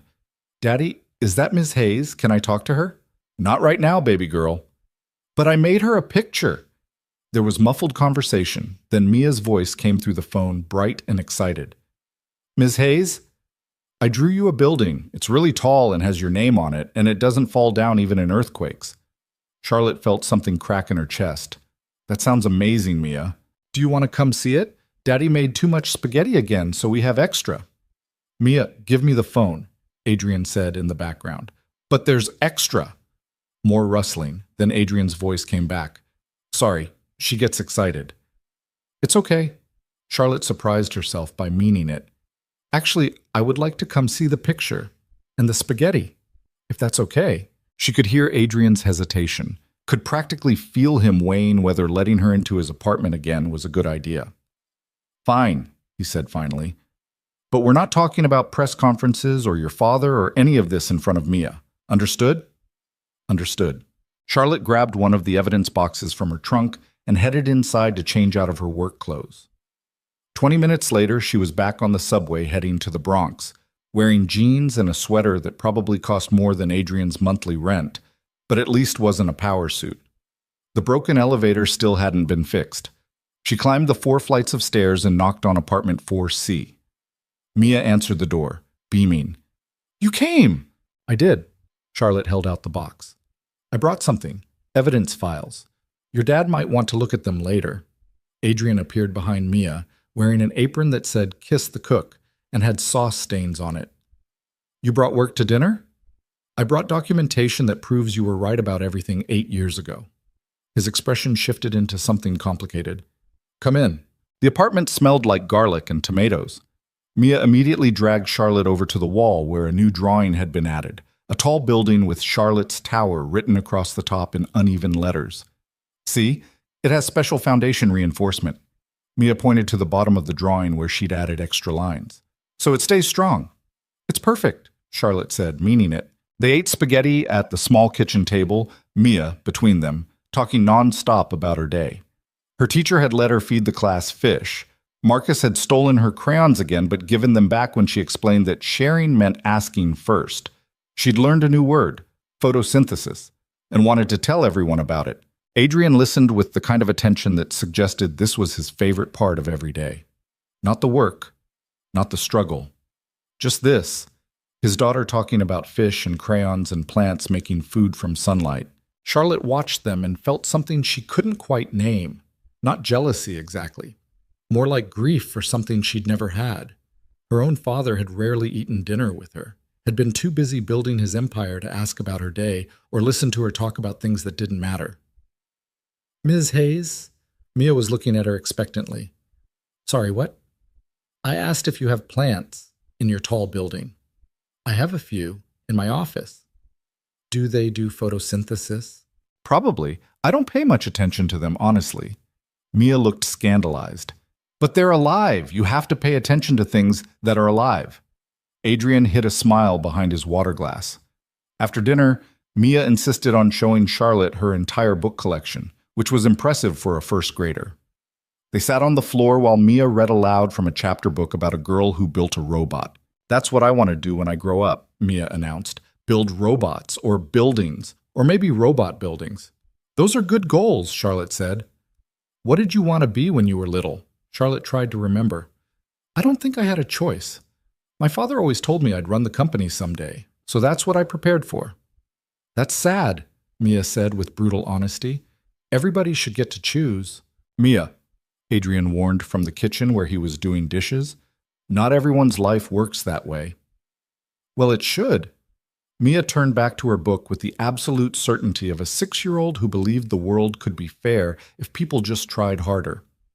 After Mia went to bed, after the stories and the water and the tucking in, Adrian and Charlotte sat at the kitchen table with the evidence box between them. Adrian pulled out files and read through them in silence, his expression getting darker with each page. He has everything, he said finally. Chen kept copies of everything I tried to tell people about. I know. The material substitutions, the altered specs, the pressure to sign off without additional testing. Adrian set down a document and looked at her. This is it. This is what I needed 8 years ago. I'm sorry it took this long. Sorry doesn't change the past. But his voice was softer than the words suggested. What are you going to do with it? Charlotte explained her plan. The press conference, the board notification, the timing designed to force accountability before anyone could bury the evidence again. When? Adrian asked. Monday morning, 10 a.m. I've already reserved the conference room at the Apex building. So in 5 days, you're going to publicly destroy your father and probably your own career. Yes. Adrian leaned back in his chair.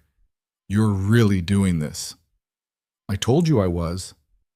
I didn't actually believe you. He ran a hand through his hair. I thought you'd look at the evidence, feel bad for a while, then decide it was too risky and bury it like your father did. Is that what you would have done? 8 years ago? No. I would have fought, would have screamed the truth from every rooftop until someone listened. He looked at Mia's curtained-off bed area. Now? With a kid depending on me? Yeah. I probably would have buried it, because fighting rich people when you're poor is a great way to end up homeless. Charlotte followed his gaze. How did it happen? Mia, you said her mother isn't in the picture, never has been. Adrian's jaw tightened. I was dating someone casually after everything fell apart. It wasn't serious. Then she got pregnant and decided she didn't want to be a mother, but wasn't sure about abortion. I told her whatever she decided, I'd support it. She decided to have the baby and let me raise her alone. That must have been terrifying. It was. I was 24, unemployed, blacklisted from my profession, and about to become a single father. He smiled slightly. Mia was the best thing that ever happened to me, even when everything else was falling apart. She's lucky to have you. I'm lucky to have her. Adrian looked at Charlotte directly. Which is why I can't be part of your press conference. I can't risk your father coming after me again, after us. I have to protect her. I understand. Do you? Because you keep asking me to help, and I keep telling you I can't, and you keep showing up anyway. Charlotte started to respond, then stopped, because he was right. She did keep showing up, kept inserting herself into his life like she had a right to be there. I should go, she said, starting to stand. Wait. Adrian caught her wrist. Not hard, just enough to stop her. I didn't say I wanted you to leave. I said I can't be part of the press conference. Those are different things. Are they? Yeah. He released her wrist but didn't look away. One means I can't publicly support you. The other means I don't want you in my life. And those aren't the same thing. Charlotte sat back down slowly. What are you saying? I'm saying... Adrian stopped, started again. 8 years ago, you were the person I loved most in the world. And then you weren't. And I spent a long time being angry about that, being hurt, telling myself I was better off. Were you? No. The word came out flat. I wasn't better off. I was surviving. There's a difference. The apartment was quiet except for the sound of Mia's breathing from behind her curtain and the ambient noise of the building settling around them. I never stopped thinking about you, Charlotte said quietly. Even when I hated you. Even when I told myself you'd betrayed me. There was always this part of me that wondered what would have happened if I'd believed you instead of my father. We'd probably both be unemployed and angry. Maybe. Or maybe we'd have fought together instead of separately. Maybe we'd have actually won. Adrian looked at her for a long moment. You can't rewrite the past. No, but maybe I can do better with the present. By destroying your company. By telling the truth. By making sure what happened to you doesn't happen to anyone else. By being someone Mia could respect if she knew the whole story. Adrian's expression softened slightly at his daughter's name. She already thinks you're amazing, talks about you constantly, asks when you're coming back. What do you tell her? That you're busy, that you have important work, that adults are complicated. He paused. I don't tell her that I have no idea what the hell we're doing here. What are we doing here? I don't know. Adrian's voice was rough. I know I spent 8 years trying to forget you, and I know seeing you again felt like getting hit by a truck, and I know my daughter has already attached herself to you in a way that's going to destroy her if you disappear. I'm not going to disappear. You don't know that. Monday morning, you're going to light a match to your entire life. You have no idea where you'll land after the explosion. He was right. She didn't. Then I guess we'll figure it out together, Charlotte said. Adrian laughed, shaky. Together, like we're a team. Aren't we? I don't know what we are. He stood and started pacing in the small space. I know I'm angry at you for not believing me 8 years ago, and I'm angry at myself for still caring what you think. And I'm terrified that you're going to do this press conference and then disappear back into your penthouse life and leave me to pick up the pieces again. Charlotte stood too. I won't. You can't promise that. Then what do you want from me, Adrian? Because I keep trying to do the right thing, and you keep telling me it's not enough. I want you to understand what you're asking. His voice rose slightly, then dropped when he remembered Mia was sleeping. You're asking me to trust you, the same person who chose her father over me, who let me get destroyed without fighting for me, who spent 8 years in a building 10 floors above me and never once wondered if maybe her father had lied. You're right, Charlotte said, about all of it. I failed you. I chose wrong. I believed the easy lie instead of the difficult truth. And I'm sorry. I'm so sorry. Sorry doesn't fix it. I know. She moved closer to him. But maybe this does. Maybe destroying my father's legacy and admitting the truth and risking everything I've built. Maybe that's how I start to fix it. Adrian looked at her and she could see 8 years of hurt in his eyes. 8 years of carrying this alone. 8 years of wondering what would have happened if she'd made a different choice. I loved you, he said quietly. Did you know that? I was planning to propose. Had a ring picked out and everything. Was going to ask you the weekend after I reported the Riverside problems. Charlotte felt her breath catch. I didn't know. I never got the chance to tell you. Everything fell apart too fast. Your father threatened me. You stopped answering my calls. And suddenly the future I'd imagined just ended. Adrian, let me finish. He took a breath. I spent 8 years telling myself I was over you, that you were just a mistake I made when I was young and stupid. But then you got on that elevator and I realized I'd been lying to myself the whole time. Charlotte's heart was beating too fast. What are you saying? I'm saying I don't know if I can trust you. I don't know if this thing you're doing is real or if it's just guilt. I don't know what happens after Monday when everything explodes. He stepped closer. But I know I never stopped loving you, even when I hated you, even when I wanted to, I couldn't. The words hung between them like a confession and a question. Charlotte reached for his hand. I loved you too. Love you. Present tense. I never stopped either. That doesn't mean we can fix this. No, but it means we can try. Adrian looked down at their joined hands. If you do this, if you go through with the press conference, my name is going to come up. People will want to know why I disappeared, why I was blacklisted. They'll dig into everything. I know. Mia will hear things about her father, at school, from other parents. She'll ask questions I don't know how to answer. We'll answer them together. You keep saying we like it's a foregone conclusion. Isn't it? Charlotte squeezed his hand. You said Mia asks when I'm coming back. I want to be able to say yes. I want to be part of this. Part of both of your lives. If you'll let me. Adrian pulled his hand away and walked to the window. Looked out at the Bronx stretching away in all directions, lights and lives and people just trying to survive. My apartment is 60 square feet, he said. I work maintenance. I'm raising a kid on $30,000 a year. I'm not the person you thought I'd become. You're better than that person would have been. Charlotte moved to stand beside him. You're a good father, a good man, someone who tried to do the right thing even when it destroyed you. I'm also someone who can't give you the life you're used to. I don't want the life I'm used to. I want... She stopped, trying to find the right words. I want to come home to grilled cheese and block towers. I want Mia asking me about photosynthesis. I want this. You. Both of you. Adrian turned to look at her, and his expression was raw in a way that made her chest ache. You say that now, but Monday morning, you're walking into a war, and war changes people. Then we'll change together. He studied her face like he was trying to memorize it. If I let you in, if I let Mia get attached to you, and you leave, it'll destroy her. She's already lost her mother. I can't let her lose you too. You won't. I promise. Don't make promises you can't keep. Then I won't promise. Charlotte took his hand again. I'll just show up every day for as long as you'll let me, and we'll figure out the rest as we go. Adrian looked down at their joined hands again.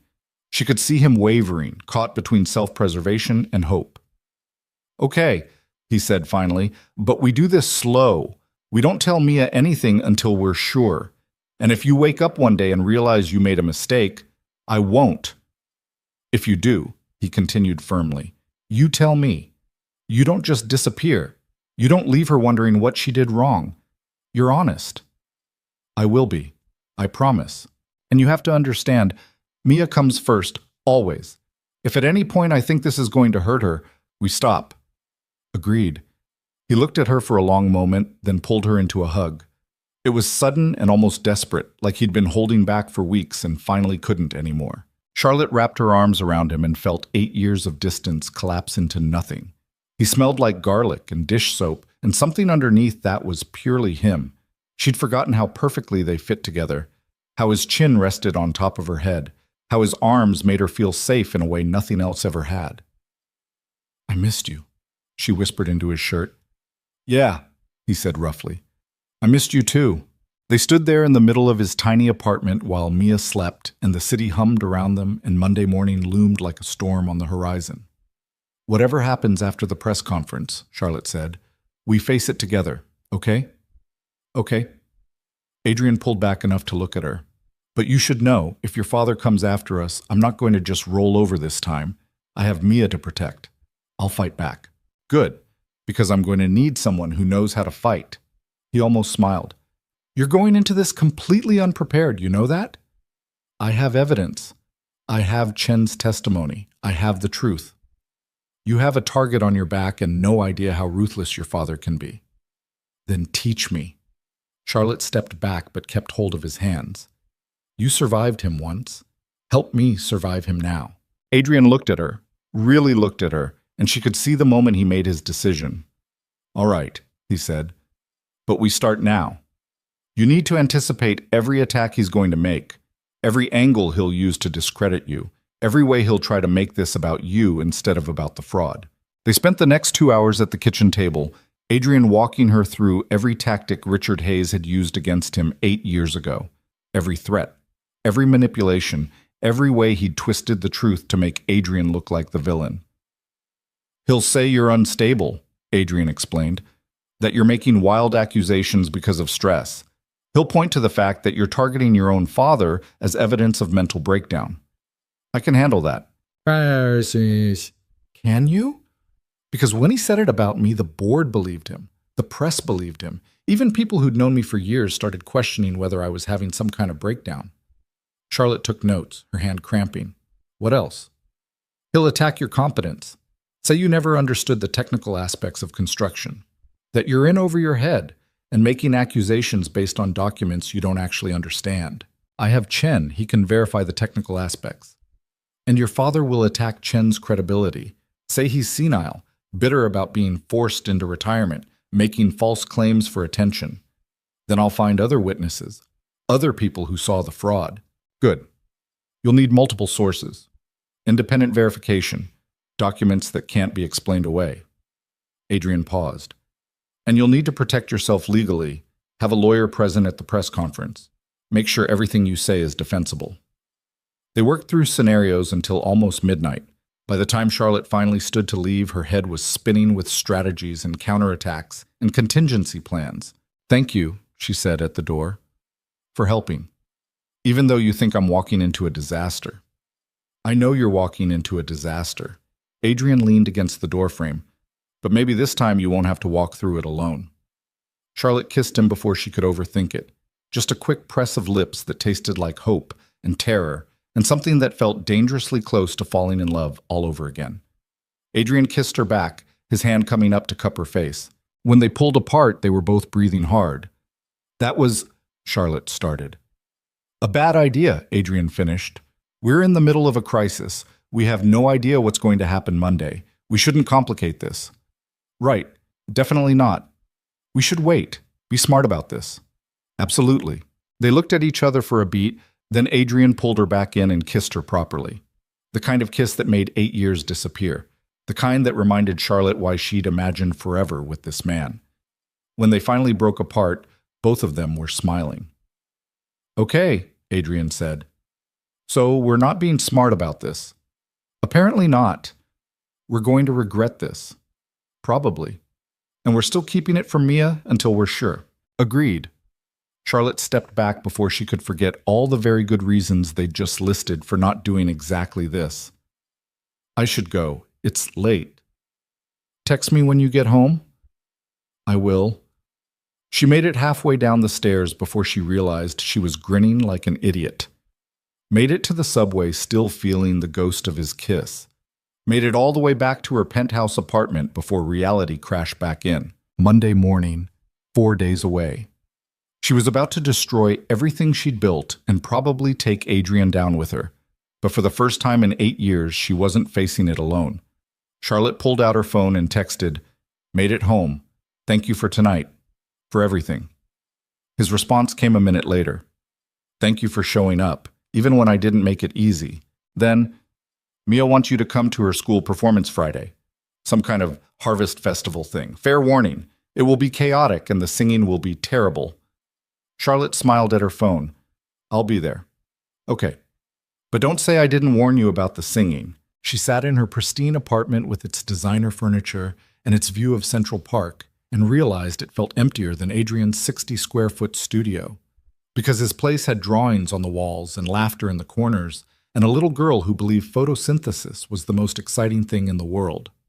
His place had life. Charlotte looked around her apartment and started making a mental list of what she'd need to change if she was really going to do this.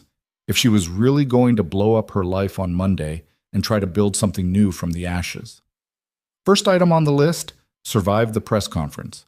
Second, figure out how to be the kind of person Mia and Adrian deserved. Third, stop thinking in lists and just feel something for once. She set down her phone and walked to her window. Across the river, somewhere in the Bronx, Adrian was probably checking on Mia one last time before bed, making sure she was warm, making sure she was safe. Charlotte pressed her palm against the glass and made herself a promise. Whatever happened Monday, whatever her father threw at her, whatever the cost, she wouldn't run this time. She'd fight. Friday afternoon arrived with unseasonably warm weather and the kind of nervous energy that only existed in elementary school auditoriums before performances. Charlotte sat in a folding chair that was too small for adults, wedged between a mother with twin toddlers and a father checking his work email, and tried to remember the last time she'd been to anything like this. She couldn't. Adrian was 3 rows ahead with Mrs. Chen, who'd apparently become a surrogate grandmother to Mia over the years. He turned and caught Charlotte's eye, gave her a small smile that made her stomach flip. They hadn't seen each other since Wednesday night, hadn't kissed again, had exchanged approximately 70 text messages that ranged from press conference strategy to Mia's latest observations about the unfairness of bedtimes. Charlotte was trying very hard not to think about Monday, about what she was going to say, about her father's inevitable response, about the possibility that in 4 days she'd be unemployed and possibly facing legal action and definitely persona non grata in the only industry she'd ever known. The lights dimmed. A teacher walked onto the stage and started explaining the Harvest Festival performance in a voice that suggested this was her 15th year doing this, and she was very tired. Then the first graders filed out, each wearing construction paper leaves pinned to their shirts. Mia was near the end of the line, her eyes scanning the audience until she found Adrian. Her whole face lit up. Then she spotted Charlotte, and her smile got even bigger, and Charlotte felt something crack open in her chest. The singing was, as Adrian had warned, terrible. Enthusiastically terrible. The kind of off-key chaos that only small children could produce while genuinely believing they sounded amazing. Mia sang every word at maximum volume, her hand gestures slightly offbeat, but fully committed. Charlotte pulled out her phone and started recording, the same way every other parent in the auditorium was doing, and realized with sudden clarity that this was what she'd been missing. This messy, imperfect, completely human moment where nobody cared about profit margins or corporate strategy or building empires. They just cared about kids singing badly about autumn leaves. After the performance, they waited in the hallway while Mia collected her construction paper costume and said goodbye to her friends. Adrian stood close enough that Charlotte could feel the warmth radiating from him. "Thank you for coming," he said quietly. "Thank you for inviting me." Mia's been talking about it all week. She told everyone her friend Charlotte was coming to watch her. Friend Charlotte. Charlotte tested the words. I can live with that. For now. Adrian's hand brushed against hers, deliberate but careful. Monday's still happening? Monday's still happening. You ready? No, but I'm doing it anyway. Mia emerged from the crowd like a small tornado, still wearing half her leaf costume. Did you see me? I didn't forget any of the words. You were perfect, Charlotte said. I messed up the hand motions in the second verse. Nobody noticed. I noticed, but Mia was grinning. Can we get ice cream to celebrate? Adrian checked his watch. It's 4:30 on a Friday, and you have homework. Homework can wait. Ice cream can't. It melts. That's actually solid logic, Charlotte said. Adrian gave her a look. You're not helping. I'm helping Mia make her case. They ended up at a small ice cream shop 3 blocks from the school, the kind of place with mismatched furniture and flavors written on a chalkboard. Mia ordered something called Birthday Cake Explosion that came with enough sprinkles to constitute a choking hazard. Charlotte got vanilla. Adrian got coffee. They sat at a wobbly table by the window while Mia narrated the entire performance from memory, including commentary on which classmates had forgotten their lines and which teacher had been mouthing the words from the side of the stage. You really pay attention, Charlotte observed. Daddy says details matter. Mia took a massive bite of ice cream that left sprinkles on her nose. He used to draw buildings, and every line had to be exactly right or people could get hurt. Adrian went very still. Charlotte kept her voice casual. Did your dad tell you that? Kind of. I asked him once why he didn't draw buildings anymore, and he said sometimes you have to stop doing things you love to do things you need to do. Mia looked up at Adrian. But I think he should draw buildings again. He's really good at it. Maybe someday, Adrian said quietly. Why not now? It's complicated, baby girl. That's what adults say when they mean I don't want to explain. Mia turned to Charlotte. Do you think Daddy should draw buildings again? Charlotte looked at Adrian, saw the complicated mess of emotions on his face. I think your dad should do whatever makes him happy. Building things made him happy. I can tell from how his face looks when he talks about it. Out of the mouths of 6-year-olds, Charlotte thought. Kids saw things adults tried to hide. After ice cream, they walked Mia back to the apartment. Mrs. Chen had offered to watch her for the evening. Something about dumplings and a movie, which meant Adrian and Charlotte suddenly had unexpected time alone. They stood on the sidewalk outside Adrian's building, neither quite ready to leave. Want to walk? Adrian asked. Where? Nowhere specific, just walk. They headed toward a small park a few blocks away, the kind of neglected green space that existed in every neighborhood. Broken playground equipment, graffitied benches, basketball court with a missing hoop. But there were also families, kids playing, people just existing in public space together. They sat on a bench that had seen better decades. I'm terrified, Charlotte said suddenly. About Monday. About all of it. Good, you should be. That's not particularly comforting. I'm not trying to comfort you. Adrian stretched his legs out, looking at the basketball court where teenagers were playing a chaotic game. I'm trying to be honest. What you're about to do is terrifying. Your father is going to come at you with everything he has. The board might turn on you. The press might destroy you. You could lose everything. I know. But you're still going to do it. Yes. Adrian was quiet for a moment. Why? And don't say it's because it's the right thing. I need to understand what's actually driving this. Charlotte thought about the question. Really thought about it. Because I looked at Mia in that boiler room, she said finally, and I realized that every decision my father ever made put profit before people. And I've been making the same decisions, maybe not as obviously, maybe with better justification, but fundamentally the same. You're not your father. I was becoming him. She turned to look at Adrian. I was running his company using his methods, making choices that maximize shareholder value without thinking about who those choices hurt. And I didn't even see it until I watched you with your daughter and realized what actually matters. People. People, Charlotte agreed. Specifically the people who get crushed when companies prioritize quarterly earnings over safety. The junior architects who get blacklisted for telling the truth. The maintenance workers who can barely afford rent.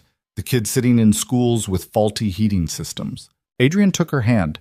You understand that even if you do everything right on Monday, even if you have perfect evidence and Chen testifies and the press believes every word, You're still probably going to lose your job. I know. And your father will make sure you're blacklisted in the industry. Same thing he did to me. I know that too. So what's your plan? After you blow up your life, what do you actually do? Charlotte had been avoiding thinking about that question. Now she forced herself to confront it. I don't know, she admitted. Maybe I go back to school, get a degree in something actually useful. Maybe I volunteer with housing advocacy groups. Maybe I just figure it out as I go. That's not much of a plan. No, but it's honest. She squeezed his hand. I spent 8 years building a life based on my father's blueprint. Maybe it's time to figure out what I actually want. And what do you want? Charlotte looked at him.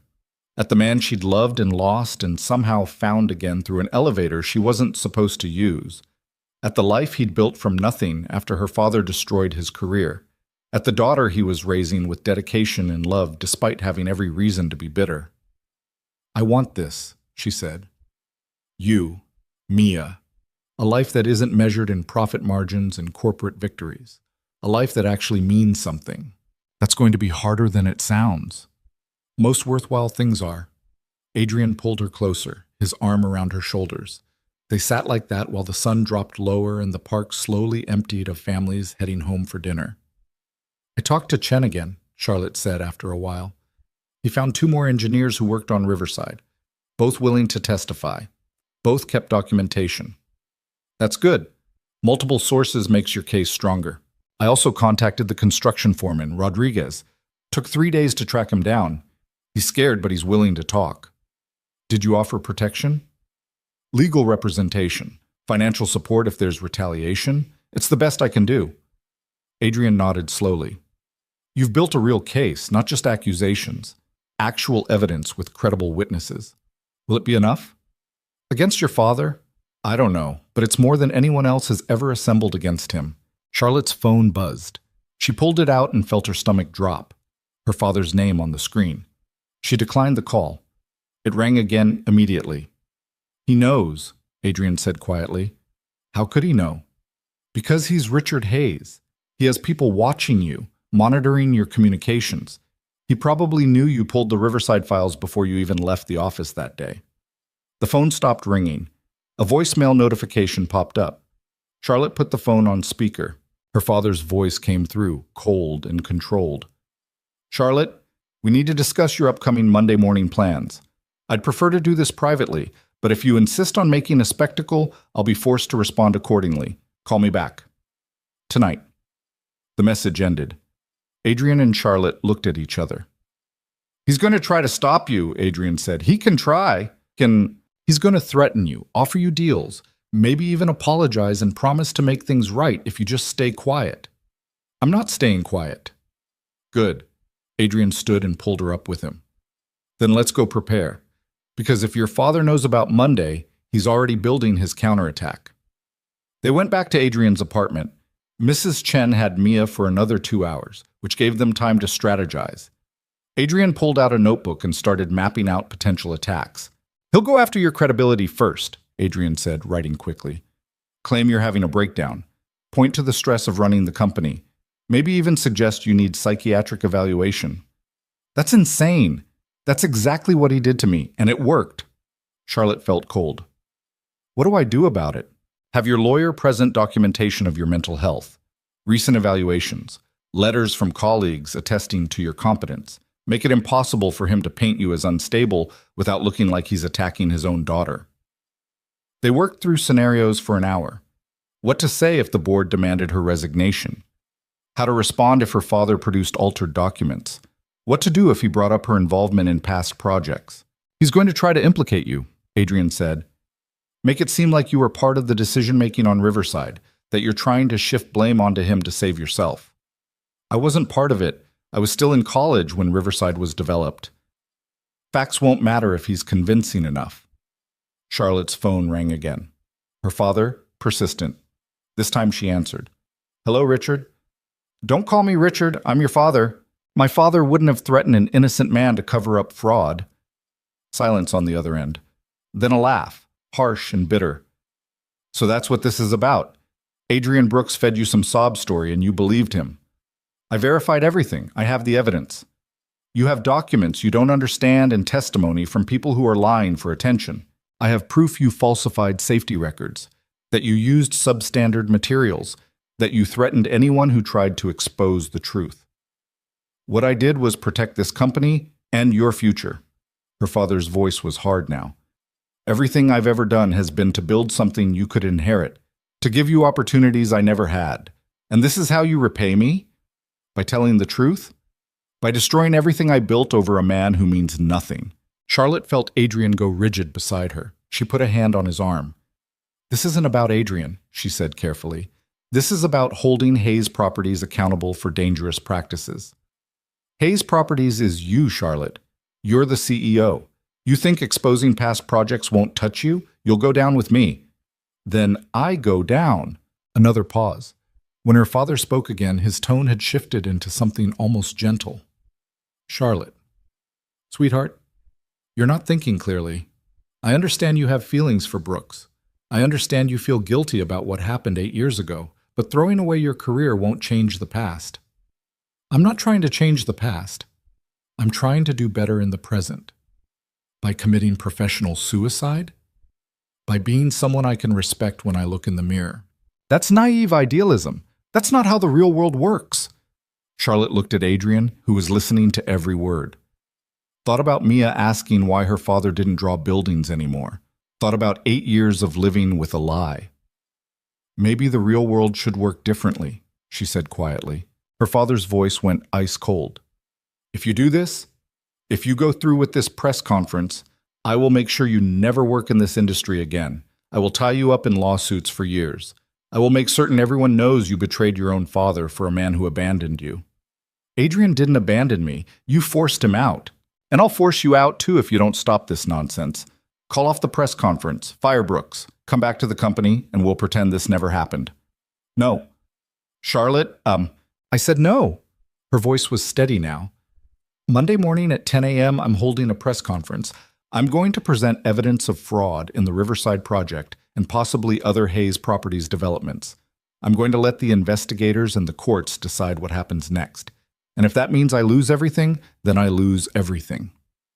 You're making the biggest mistake of your life." "Maybe, but it's my mistake to make." She hung up before he could respond. Her hands were shaking. Adrian pulled her into his arms. That was brave. That was terrifying. Brave and terrifying aren't mutually exclusive. Charlotte buried her face in his shoulder and let herself shake for a minute. Then she pulled back and wiped her eyes. "He's going to come after both of us now," she said. "Yeah, he probably will." "Are you ready for that?" Adrian thought about it. 8 years ago, I wasn't. I was young and scared and didn't know how to fight someone like Richard Hayes. But I'm not that person anymore. I've spent 8 years surviving, raising a daughter, learning that sometimes the only way through something is straight through it. So that's a yes? That's a yes. He kissed her forehead. We do this together. The weekend passed in a blur of preparation. Charlotte met with her lawyer, a woman named Sarah Chen, who specialized in whistleblower cases and had immediately understood the scope of what Charlotte was attempting. They drafted a statement, prepared responses to likely questions, organized the evidence into a presentation that would be clear to reporters who didn't have engineering backgrounds. Saturday night, Charlotte had dinner with Adrian and Mia. They made pizza from scratch, Mia helping with the toppings and getting sauce everywhere. It was chaotic and messy and perfect. After Mia went to bed, Charlotte and Adrian sat on the couch going through the press conference one more time. "You need to lead with the evidence," Adrian said. "Don't make it personal. Don't talk about your father. Just present the facts and let people draw their own conclusions. The facts are damning enough." "Exactly. Let them speak for themselves." Charlotte leaned against him, exhausted. "What if nobody cares? What if I do all this and it just gets buried anyway?" "Then at least you tried. At least you told the truth." "That's not much of a consolation prize." "No, but it's something." Adrian kissed the top of her head. "Besides, I think you're underestimating how big this is going to be. CEO exposes her own father's fraud? That's going to make headlines." "I don't want headlines. I want accountability." "You might get both." Sunday, Charlotte barely slept. She kept running through the statement in her head, anticipating questions. worrying about everything that could go wrong. At 3 a.m., her phone buzzed. A text from Adrian. Can't sleep either. How did you know I was awake? Lucky guess. Or the fact that you've texted me 12 times in the past hour. Charlotte smiled in the darkness of her bedroom. Nervous. Me too. You're not even going to be there. I'm nervous for you. She stared at her phone for a moment, then made a decision. Come with me. To the press conference. I know you said you couldn't, but I need you there. The response took a full minute. Are you sure? Yes. I can't do this alone. You're not alone. You have Chen. You have other witnesses. You have a lawyer. I need you. Another long pause. Then, okay, I'll be there. But I'm not testifying. I'll just be in the room. That's all I need. Charlotte? Yeah, whatever happens tomorrow, we're going to be okay. Promise? No. But I believe it anyway. She fell asleep holding her phone, Adrian's words the last thing she read. Monday morning arrived cold and clear. Charlotte put on her best suit, the charcoal one she'd been wearing the day Adrian got on the elevator. Armor for what was coming. She met Sarah Chen outside the conference room at 9:45. The room was already filling with reporters. Word had gotten out somehow, probably her father's doing, trying to control the narrative. Marcus Chen arrived at 9:50, looking nervous but determined. Rodriguez, the construction foreman, came 5 minutes later with his own lawyer. Adrian showed up at 9:58, wearing a suit Charlotte had never seen before.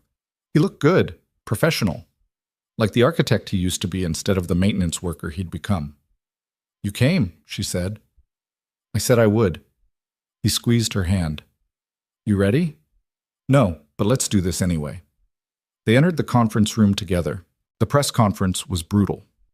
Charlotte presented evidence of falsified safety records in the Riverside project. Marcus Chen testified about being pressured to sign off on substandard materials. Rodriguez described watching corners being cut and being told to keep quiet.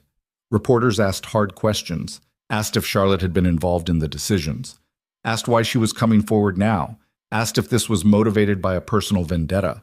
Charlotte answered every question honestly, admitted she'd been naive 8 years ago, admitted she'd believed her father's lies, admitted she was doing this now because it was the right thing to do, even if the timing looked suspicious. 45 minutes in, the conference room doors opened. Richard Hayes walked in with his own lawyer and 3 members of the Hayes Properties Board. The room went silent. I'd like to make a statement, Richard said, his voice carrying across the room. Sarah Chen stood. Mr. Hayes, this is not your press conference. It is when it concerns my company and my daughter's unfounded allegations. Charlotte's heart was pounding, but she kept her voice level. The allegations are documented. We have testimony from multiple witnesses. We have evidence that you have documents you don't understand and desperate people willing to lie for money, Richard cut in. He turned to the reporters. My daughter has been under tremendous stress running Hayes Properties. I've been concerned about her mental state for months. This press conference is evidence that my concerns were warranted. Don't do that, Charlotte said quietly. Don't make this about my mental health. Then what should I make it about? Your relationship with Adrian Brooks, a disgraced former employee who was fired for professional misconduct? This entire spectacle is driven by your inappropriate involvement with a man who has a vendetta against this company. Adrian stood. I was forced out because I tried to report safety violations. The same violations your daughter is documenting right now. You were let go because you were incompetent and unstable. Nothing's changed except now you've convinced my daughter to destroy her own career. I made this decision myself, Charlotte said. Adrian didn't convince me of anything. I looked at the evidence. I verified the facts. I chose to come forward because Hayes Properties has a pattern of prioritizing profit over safety. A pattern you were part of, Richard shot back. You've been CEO for 2 years. You've approved budgets. You've signed off on projects. If there's corruption at Hayes Properties, you're complicit. The words landed like he'd intended, creating doubt, making it seem like Charlotte was trying to shift blame, but she'd prepared for this. You're right, Charlotte said clearly. I have been complicit. For 2 years as CEO, and before that as VP of Operations. I've made decisions that prioritized financial performance over everything else. I've approved budgets that cut corners. I've perpetuated a system my father built. The admission seemed to catch Richard off guard. But that ends today, Charlotte continued. Today I'm admitting that I was wrong. that the company culture at Hayes Properties is fundamentally corrupt, that we need external investigation and independent oversight. And yes, that might mean I face consequences too, but the alternative is continuing to put people at risk. Sarah Chen stepped forward with a folder. We've already contacted the city's building department and the state attorney general's office. Both have agreed to open investigations into Hayes Properties' construction practices. This isn't about one project or one person. It's about systemic fraud. Richard's expression hardened. You're destroying this company. I'm trying to save it, Charlotte said, by forcing accountability, by making sure this never happens again. You're destroying your own legacy. My legacy was built on lies. I'd rather start over with the truth. Her father looked at her like he was seeing a stranger. You're just like your mother. Weak, sentimental, willing to throw away everything for meaningless principles. The mention of her mother, dead for 15 years, barely spoken of, hit harder than Charlotte expected. But Adrian was there, his hand on her back, steady. We're done here, Richard said to his board members. Charlotte, you have until end of business today to resign. If you don't, the board will vote to remove you. Then I guess I'm getting removed. Charlotte stood straighter. Because I'm not resigning. I'm going to stay CEO for as long as it takes to cooperate with the investigations, to provide documentation, to make sure every project gets reviewed and every victim gets heard. There are no victims. Tell that to the families living in buildings you cut corners on. Tell that to the kids in schools with faulty heating systems. Tell that to every person whose safety you gambled with to increase profit margins. Richard moved closer, lowering his voice so only Charlotte could hear. You're choosing him over your own family. I'm choosing what's right over what's easy. That's the same thing. No, Charlotte said. It's really not. Her father left with his entourage. The board members looked shell-shocked. The reporters were already typing frantically. The press conference continued for another 30 minutes. More questions, more testimony, more evidence presented in excruciating detail. When it finally ended, Charlotte walked out of the conference room feeling like she'd been through a war. Adrian caught her before she could collapse. You did it. I destroyed my career. You told the truth. Same thing. No. He echoed her words to her father. It's really not. The fallout was immediate and brutal. By noon, Charlotte had been officially removed as CEO by an emergency board vote. By evening, her father had issued a statement calling her emotionally unstable and claiming the allegations were baseless. But the investigations proceeded anyway. The city building department announced a comprehensive review of all Hayes Properties developments. The attorney general opened a criminal inquiry. Other witnesses started coming forward, workers, inspectors, suppliers who'd been pressured to stay quiet. The story dominated the news cycle for a week. Charlotte gave no more interviews, but she cooperated fully with investigators, provided documentation, made herself available for depositions.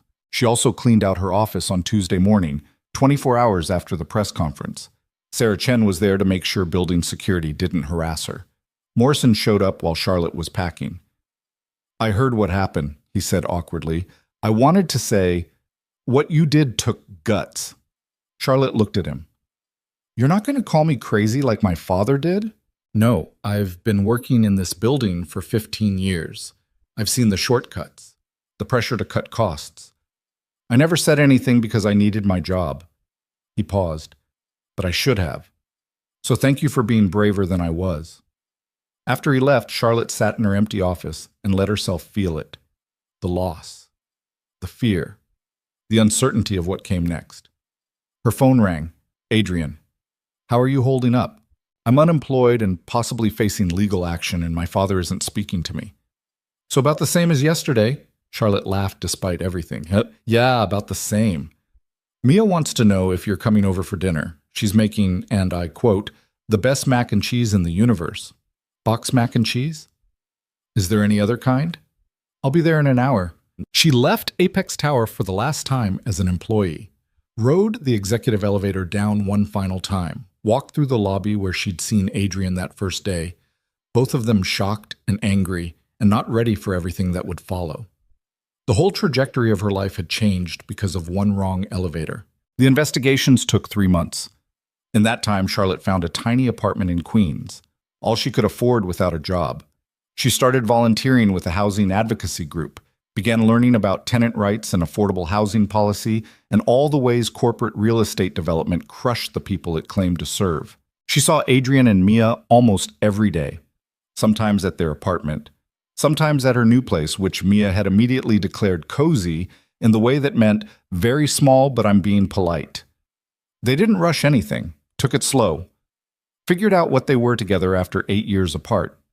Somewhere around week 6, Charlotte spent the night at Adrian's apartment, woke up to Mia jumping on the bed announcing that breakfast was ready and Daddy had made pancakes. It felt like home in a way her penthouse never had. By month 3, the Attorney General had enough evidence to bring charges. Fraud, falsification of safety records, criminal negligence. The charges named Richard Hayes specifically, along with 2 other executives who'd been involved in the Riverside project. Charlotte was not charged. The investigation had cleared her of direct involvement, though the report noted she'd been negligent in her oversight as CEO. Her father's trial was scheduled for the following year. Charlotte wouldn't be testifying. The prosecution had enough evidence without her. But she'd provided documentation that had helped build the case. Richard Hayes' lawyer tried to negotiate a plea deal. The Attorney General refused. 6 months after the press conference, Charlotte was sitting in a coffee shop in Queens reviewing applications for a job she actually wanted, deputy director at a nonprofit focused on affordable housing development, when her phone rang. Unknown number. She almost didn't answer. Charlotte Hayes. Ms. Hayes, this is James Park from the New York City Planning Commission. I'm calling about a position that might interest you. 20 minutes later, she had an interview scheduled for a role developing new safety standards for residential construction. It didn't pay as much as being CEO of Hayes Properties, but it meant actually making a difference. She called Adrian immediately. I have a job interview. That's amazing. When? Next week. It's with the city, working on construction safety policy. Charlotte, his voice caught. That's perfect for you. I know. It feels right. We should celebrate. Come over for dinner. Mia's been practicing a new song on the recorder. Fair warning, it's painful. I'll be there in 30 minutes. She hung up and sat in the coffee shop feeling lighter than she had in months, maybe years. Her phone buzzed again, a text from an unknown number. This is Marcus Chen. Thought you should know. I'm consulting on 3 different construction projects now. All focused on safety compliance. Seems like your press conference reminded people that these things matter. Thank you. Charlotte read the message twice, then saved his number. More texts came in over the next hour. Rodriguez saying he'd started his own contracting company that refused to cut corners. A former Hayes Properties employee thanking her for finally speaking up. A reporter asking if she'd comment on her father's upcoming trial. She answered the people who deserved responses.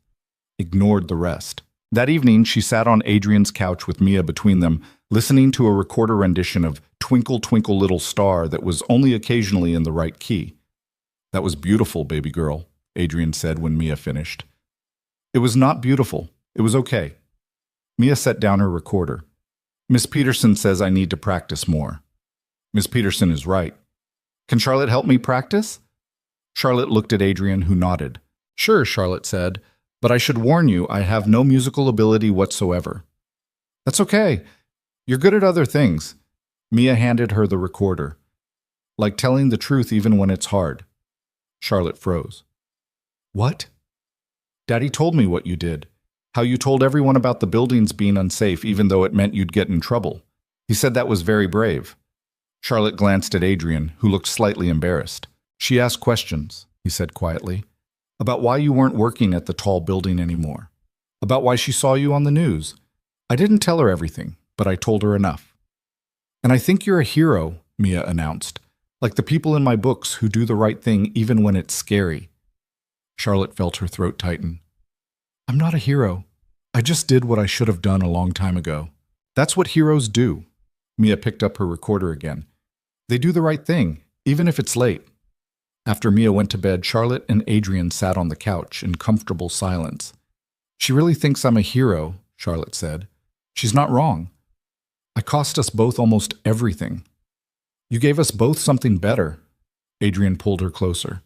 A chance to actually be together without lies between us. A chance to build something real. Something real sounds nice. It is nice. It's also complicated and messy and never quite works out the way you plan. Kind of like us. Exactly like us. He kissed her softly. Speaking of which, I have something to tell you. Charlotte pulled back slightly. That sounds ominous. It's not ominous, it's just, I've been thinking about going back to school, getting recertified as an architect, maybe starting small, residential projects, safety-focused design. Adrian, that's amazing. It's going to take time and money we don't really have, and I'll have to work while studying, which means less time with Mia. But it's what you want. Yeah. He smiled. Yeah, it is. Then we'll figure it out, together.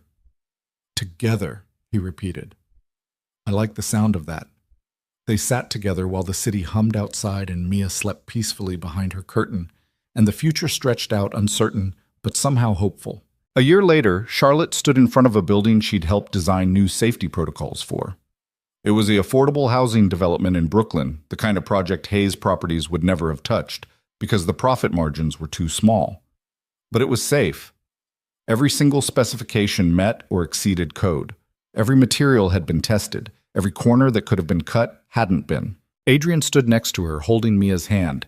He'd started his recertification program 6 months ago and was already taking on small consulting projects. This is what we should have been building all along, Charlotte said quietly. Better late than never. That's becoming our motto. Could be worse. Mia tugged on Charlotte's sleeve. Is this the building you helped make safe? One of them. How many are there? 17 so far. We're working on more. That's a lot of people you're helping. That's the goal. They walked through the building, Charlotte pointing out safety features that had been implemented based on recommendations from her commission work. Mia asked questions about load-bearing walls and fire suppression systems with the kind of enthusiasm that suggested she'd inherited both her parents' interest in architecture. Both her parents. The thought caught Charlotte off guard. Somewhere in the past year, that's what she'd become. Not Mia's biological mother. That would never be her role, but a parent nonetheless.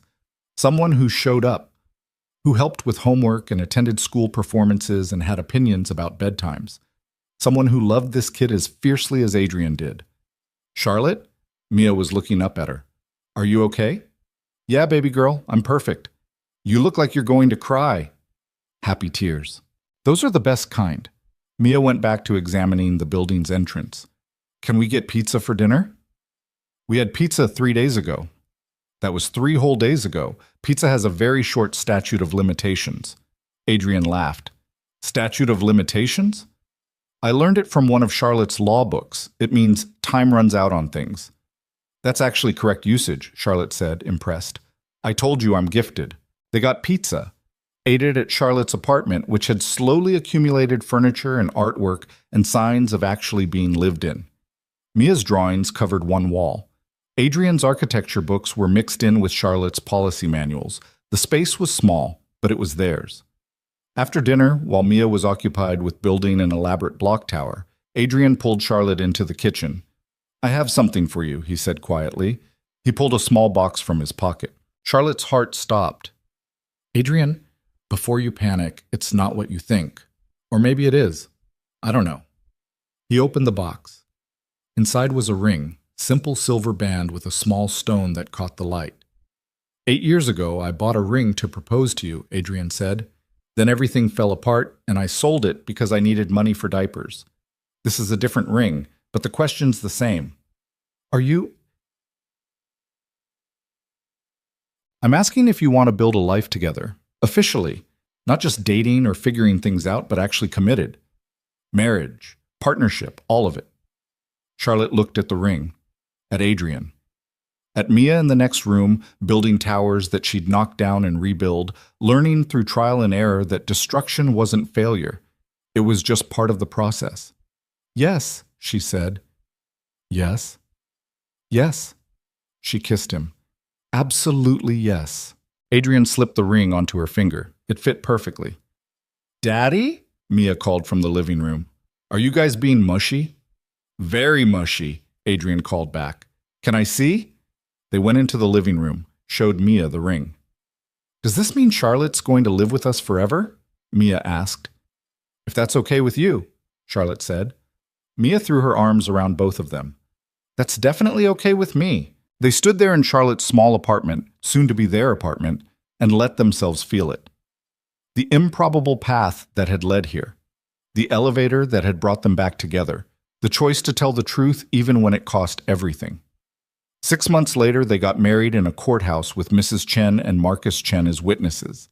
Mia wore a dress she'd picked out herself and carried a bouquet she'd made from construction paper flowers. The reception was pizza in the park where Charlotte and Adrian had sat a year ago, talking about fear and risk and choosing to fight anyway.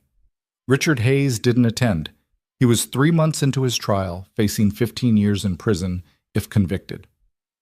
Charlotte had received one letter from him, a single page asking her to reconsider testifying, promising to make amends, claiming he'd only ever wanted what was best for her. She'd written back once.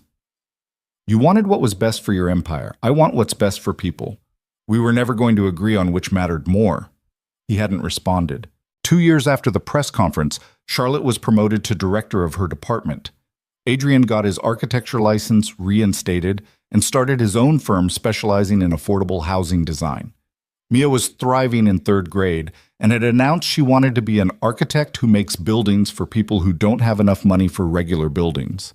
They lived in a larger apartment now, 2 bedrooms in Queens, big enough for all of them to have space but small enough to still feel cozy. On the walls were Mia's drawings next to framed photographs of buildings Charlotte had helped make safe and Adrian's architectural sketches, evidence of a life built from scratch after everything else burned down. One evening, Charlotte came home to find Adrian and Mia building an elaborate city out of blocks and cardboard boxes. It covered the entire living room floor. What's all this? Charlotte asked. We're designing our dream neighborhood, Mia explained, with schools that have working heat and buildings that don't fall down and parks where everyone can play. Sounds ambitious. The best things usually are. Adrian looked up at her and smiled. Want to help? Charlotte set down her bag and joined them on the floor. Together they built structures that would never exist outside this living room but represented everything they believed in.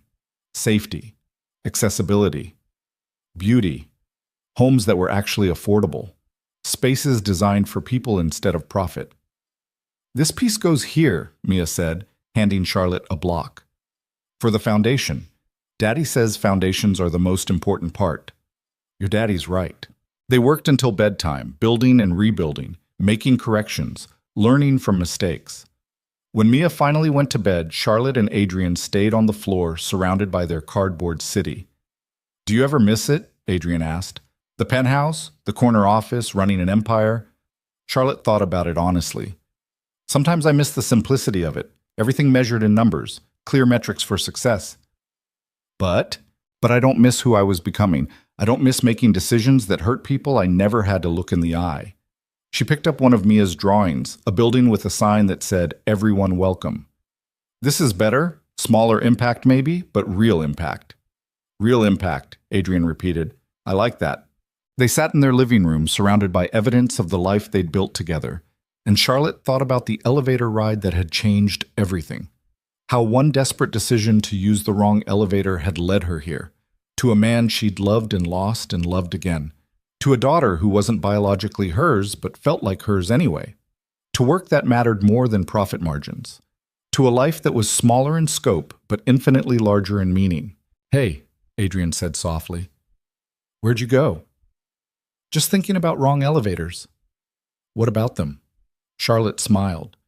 How sometimes the wrong elevator takes you exactly where you need to be. Adrian pulled her close.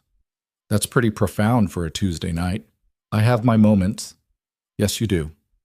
They sat together while the city moved around them. Millions of people living millions of lives, making millions of choices that would ripple out in ways they couldn't predict. Charlotte had made her choice, had ridden the wrong elevator, had told the truth even when it destroyed her, had chosen love over legacy and people over profit, and she'd do it again, every single time.